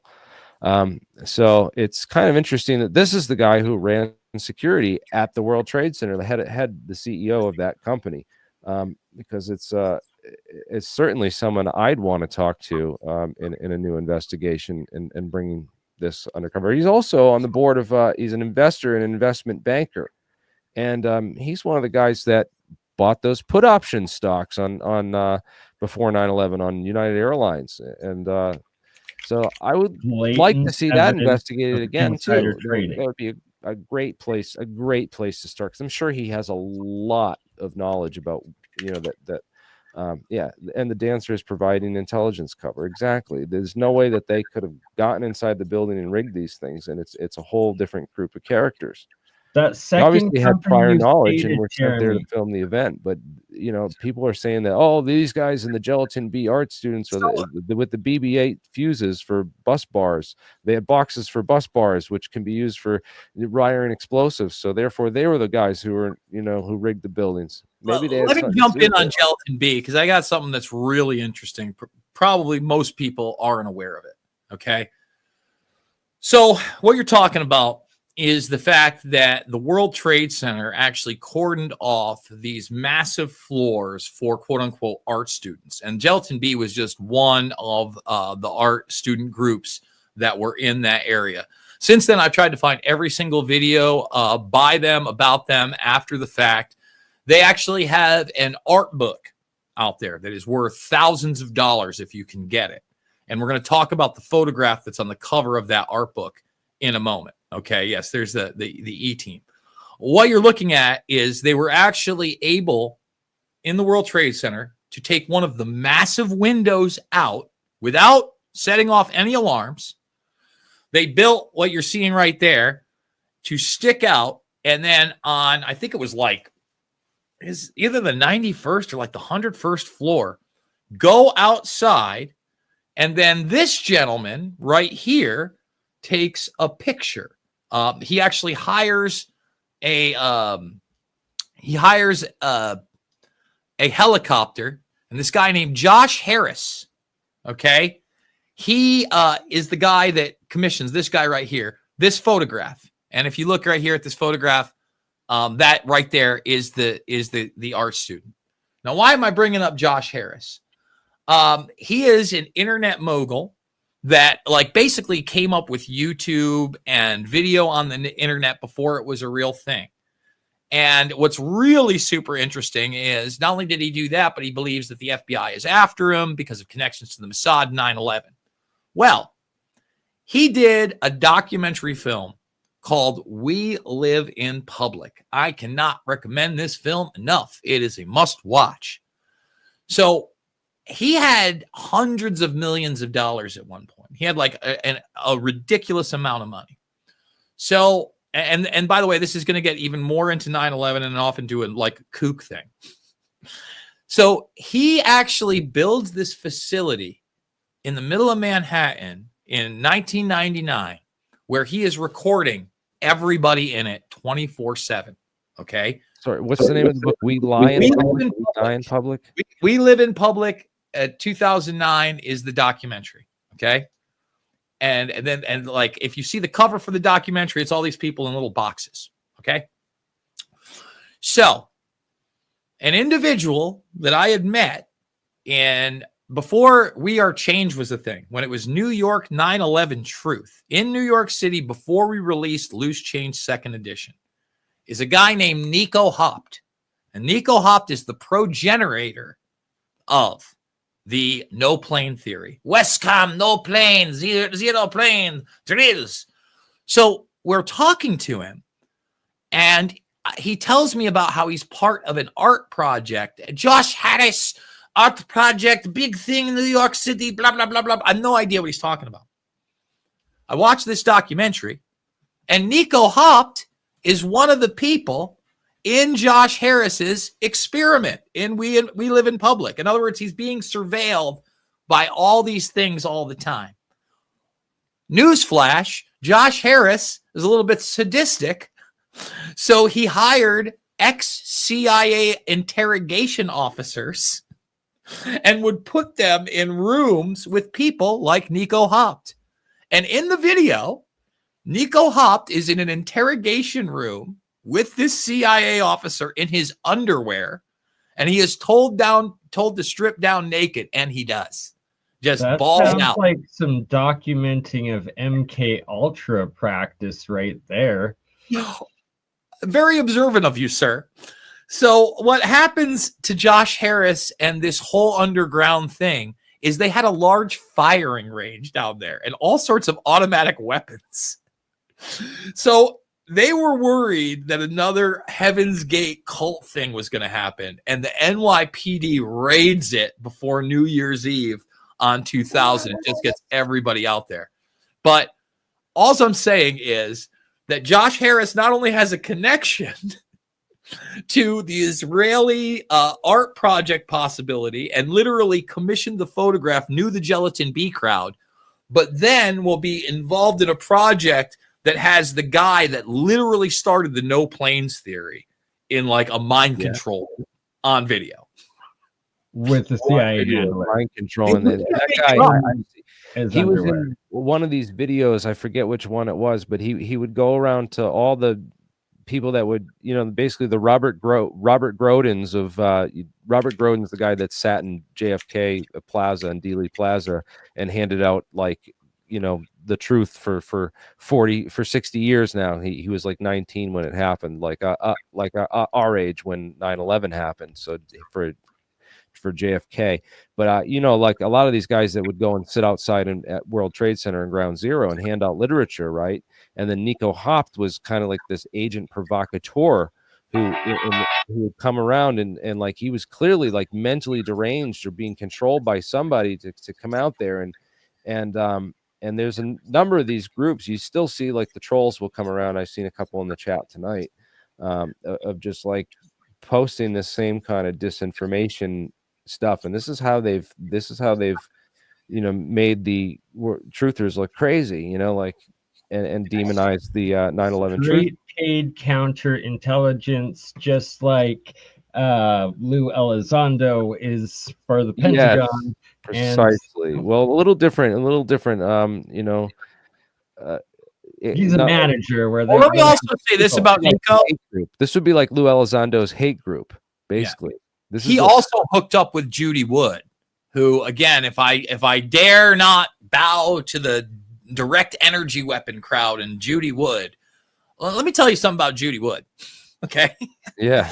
And this is why I just can't take any of it. Listen, before Judy Wood put out her book, I had read a lot of the white papers. They had been online. I'm willing to look at anything. Nico Haupt and Judy Wood did a video in like 2008, 2009. You can't find it on YouTube anymore because it was so bizarre, where Nico Haupt is in, again, his underwear. Apparently that's a thing for him.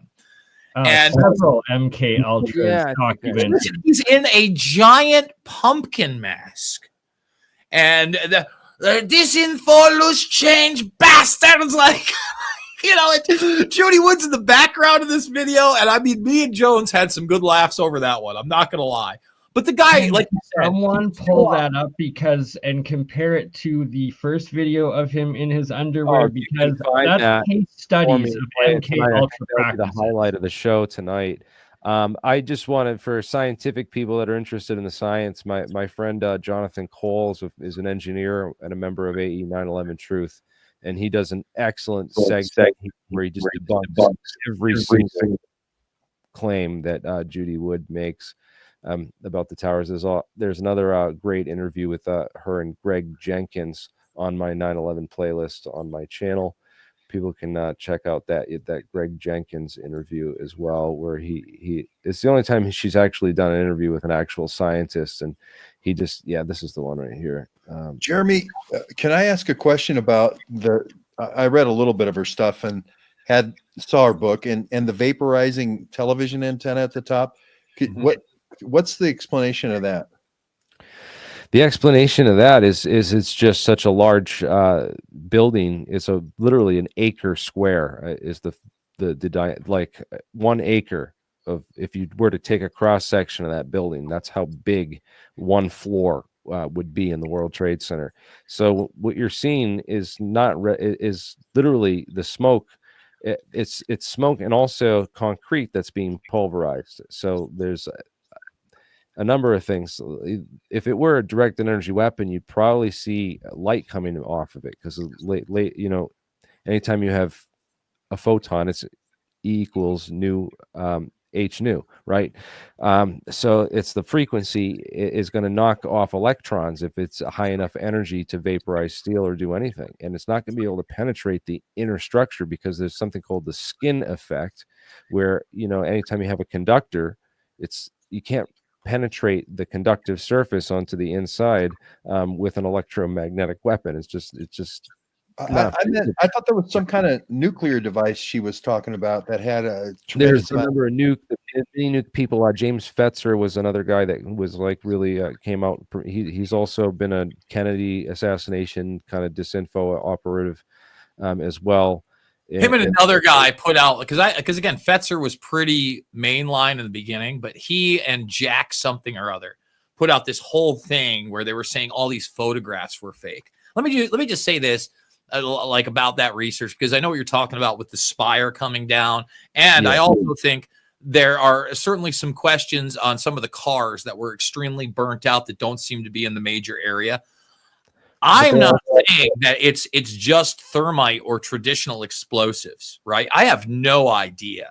I just, when I see the directed energy weapon stuff, I've studied, what's out there about DEWs, and there's not a lot out there, right?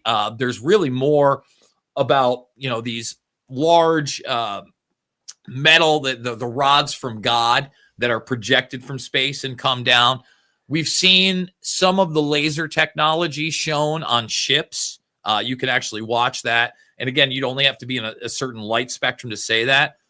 As far as a very interesting, quote unquote, light or possible laser on 9/11, you need just go to the second plane strike. If you haven't seen it, the close-up of the World Trade Center video just prior to the plane coming in, there's clearly what is a laser pointer, a large scale one, on the tower, right where it hits. It's moving around left to right. Have you seen that video, Jeremy? So, Jason, I don't believe I have. I'm just trying to find the video. Bring it up. Jonathan Cole in this. It's one of the close-ups. This is why I had to state that your collection of all the originals is so important, because it's the original videos. And if it's energy weapons, we would see distortions in the air around them. And if it's like a laser, it would be like it would have to be very large. You'd see melting sort of thing. The laser that you're talking about most likely would be the laser guidance of the drone controlled airplane or whatever it was, especially if that's exactly where it went in. And as far as nukes or mini nukes, that can pretty much be ruled out because there's no documentation of the massive spike of radiation that would have come with it, unless it was a different type of. This is all disinformation, and it functions in a special way. I pointed this out before. The mini nukes thing is saying that there wasn't access to the buildings for a long period of time, so that someone could have just snuck this in real quick. And then the DEWs takes it to outer space, and the Star Wars program and all that stuff, which I've studied all that stuff. I know a ton about it. There isn't a lot out there. There is a lot out there if you know where to look. And find it. And that's a lot of what the research I've done here on my alien scientist channel is, debunking a lot of the nonsense in the UFO community, and also the 9/11 disinformation as well, like pointing that stuff out and sorting it out for people with science, and showing people, who the more credible sources are. Like I said, Jonathan Cole would be a good presentation to watch, and I'd love to see you interview him, George, and see this guy. He goes over the tower spire thing in here and does a demonstration. We've done experiments with all this stuff, because first it was actually a good friend of Jason Bermas here. You'll recall Jim Meggs. Remember James Meggs? Who claimed on the debate that he had with you years ago that thermite couldn't be used to melt vertical steel columns, and that was a ridiculous notion, and you guys were silly for even suggesting such a thing, right? Well, it turns out that Popular Mechanics has an issue from like 1938 where the Skyride Chicago in Chicago was actually demolished and they show pictures of how they did it with thermite to melt the vertical steel columns.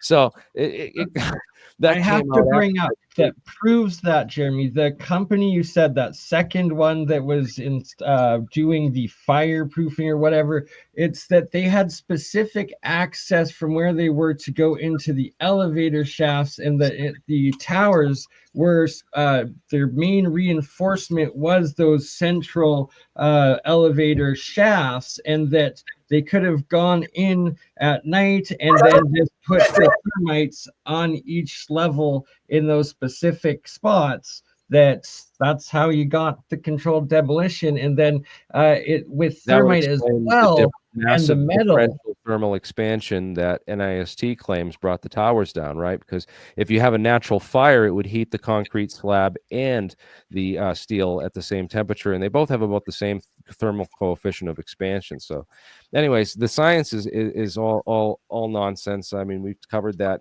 ridiculously on this channel, but while I have Jason here, I really want to ask him, would you debate Jim Meggs again now that it's been like, I mean, could you imagine? In a heartbeat. It's actually been 20 years almost. It'll be 20 years this September 11th. I debated him on the. Get Amy Goodman to try to rehost this. I can't believe she's still around, but she is. I would love to do that. And the funny thing about Meggs is, number one, Meggs is now like a mouthpiece for mainstream history on a bunch of those shows, like The Food That Built America and all those things. I see him on like the American Heroes channel all the time. Even more interesting, I'm sure you're aware of the book that came out a few years back called Chaos about Charles Manson. James Meggs was that guy's editor when he first started on that as a I forget what magazine. I think he was working for like Revolver or something like that. One of the magazines. James Meggs was his direct editor, and he has a big conversation that Meggs actually let him go pretty big, but they never published it, right? They never he ended up working on that book for 20 years. So I always thought that was a really interesting connection, is that, Meggs is involved in that one. And then, they push him all over the place. James Meggs knew what he was doing. He knew what their job was at Popular Mechanics. It was to run cover. And I think brought James in. I don't think he was there I'm not sure exactly when he came. He was the main editor at the time, but he had been brought in like a year or two before that. Remember, it was him and David Dunbar was the other guy that they had written the book together. And Dunbar never did another debate or interview after that one. No. And I was actually supposed to be on later on in the day against Meggs again on Glenn Beck when he was on CNN. Meggs didn't want anything to do with us after the debate in the morning, so we got the call that they weren't going to use us, and then they just had Meggs on that evening. That was a big day. I got shamed by Adam Carolla, who's now come around on a lot of these subjects. I remember I was on that show, and Carolla was like, "Well, I hope you go back to making pizza." And I'm like, "Thanks so much." And next up, Ozzy Osbourne, fantastic. Like, that's the kind of stuff that I was dealing with on the 5th anniversary of 9/11, when we had like 10,000 people out at the World Trade Center. We'd given away 10,000 shirts that said investigate 9/11, and they just didn't come down. The only place you could see us marching was on C-SPAN that day. It was a complete media blackout. And, you talk about the momentum we had. I talked about the momentum we had running up to that 5th anniversary. Go watch me on C-SPAN at the Charlie Sheen event that went on. I talk at the very end of that, and I say, if we don't do it now, we're not going to have another chance. Like, it's going to go into history.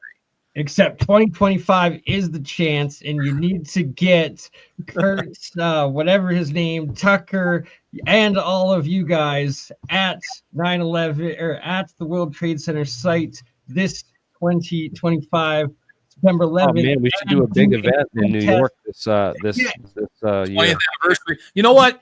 I haven't thought about it much, and I should, because we're already less than 5 months out.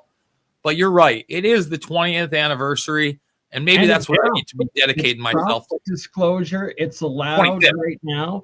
And this is how you start the grassroots. You start advertising it now, whether you even show up or not. You just create the event, and enough people will show up demanding a new investigation that there's no way that it can't be addressed. And you even have Mel Gibson, the Hollywood whatever ambassador Trump made him, and he's now retweeting Kurt and Tucker's interview, also stating that there needs to be a new investigation and disclosure, and you got to get everybody to the site this anniversary for the purpose of demanding a new investigation in 9/11. Well, Mel's known for a long time. More debate. For those who don't know, Hunt and Gibson used to go on Jones's show all the time and talk about 9/11. Hunt and Gibson used to go on the show prior to 9/11. And, Mel was extremely close with his father. His father lived, I think, to 102 years old. In fact, that appearance on Rogan, he talks about getting stem cell treatment for his father that ended up, giving him a few more years. So, Mel Gibson is somebody that is actually pretty politically astute in the Hollyweird arena. But at the same time, he's got his demons. Obviously, people love to throw the anti-Semite card at him, although he's done the mea culpas. But even, you pull the video or the audio of him screaming at his baby mama, you put those unnatural things in your breast and you're serving them to my son. He's going on a total mental. Listen, we all have our bad moments. The ones that get caught on tape are bad. Exactly. And none of that matters. What matters is that it's the 24th anniversary. So this, you just get as many people and pieces and media coverage and grassroots movement there demanding to reopen and declassify all 9/11. And then by the 25th anniversary, in 2026, maybe we can get enough momentum over the next year. And this is it. The Trump administration, he's the only president that's going to be able to do this, man. He's the only one that's going to be able to pull this off. I mean, you just look at all the puppets they've put into power, and they just tried to put another one in with Kamala Harris, who I explained she got her deep state creds as the district attorney in California by blocking the reinvestigation into RFK's assassination. So, yeah, we got to get these people out. We have to get the right people in, and there needs to be arrests and perp walks of former politicians. I mean, Letitia James for tax evasion this is like and people just getting fired. Is no more slaps on the wrist. The last accountability thing we've had in government, you're right, Jason, was the Iran Contra hearings, and we don't even know that we got the full extent of that, because Not only did we not get the full extent of it, the guy they made the face of it, Oliver North, who wasn't the face of it. Listen, Daddy Bush was running a lot of that. He got what? He got book deals, radio shows, and TV appearances, and became a millionaire. That's not how you discourage illegal drug running. Like, what are we doing? Guys, I do have to wrap it up pretty quick in the next few minutes. If that's all right. This is it, man. We had a great show tonight. We covered a lot of key stuff. I just hope that this is the momentum that we needed. I mean, seeing Curt Weldon on that show, I mean, how did you guys feel? I was just like, I really felt great, especially when Tucker, the best part was Tucker apologizing for being wrong and admitting that I was young, I was stupid, and I was wrong about this. And if we could get guys like Michael Shermer and others to come around and turn, it would not that his opinion really has mattered on this, because I took him to school on Dark Horse, and I'm trying to get him to go in that debate part 2 on this, along with Mick West, who won't touch this topic either. He's too busy. He's just too confident in debunking all the stupid UFO videos and nonsense now. It's just, but yeah, the skeptics of what they've tried over the years to really shut down the truth, it's all ending. It's all falling apart with Curt on there, Curt Weldon coming out with that testimony. He's the guy. I mean, they can't impeach him. So we need Curt Weldon with a firefighters memorial and protest demanding 9/11 disclosure, a new investigation at the site on September 11th this year, and that he's the perfect one because of the biggest crimes that Curt felt responsible for, but that needs to be prosecuted, and it's not on him, is that where he documents that Osama was in Iran, all of the officials, anyone that voted and put the American army into Afghanistan and Iraq, claimed that that's treason, because they notably had intelligence he wasn't there, and that you declared war on other countries off of false information. George, where can people find your work here? It's great to see Jason again, by the way, and all your great work on 9/11. You're the real hero, and you and Jeremy. I'm on Real George Webb 1 on Twitter, and georgewebb.substack.com. Thank you. And Jason, real quick, where can people find you? Yeah, you can find me across the socials. I'm live like 3 to 5 times now, every single day. Find me at X, at Jason Bermas on YouTube, Rockfin, and Rumble. And please share all the stuff. All my documentary films, by the way, everybody, they're free. I want you to share them. I want you to rip them. I want you to embed them. I want you to take out clips and share them. Whatever you can do, because it's not about campus. Yeah, it's about the information. And one of the things that I'm most proud of in my life is that I won't be around forever. My work will. And look, the truth is the truth. It's not a right or left thing. It's not conservative, liberal. I never go down those roads. It's down the line. What actually happened, and can we get a sense of accountability? So, Jeremy, I want to thank you for having this forum and doing a couple hours on a subject that really still matters at the heart of all the issues that we're currently talking about. It does. Thank you. Thank Jeremy, you for joining me, before you shut it down, George, do you have a little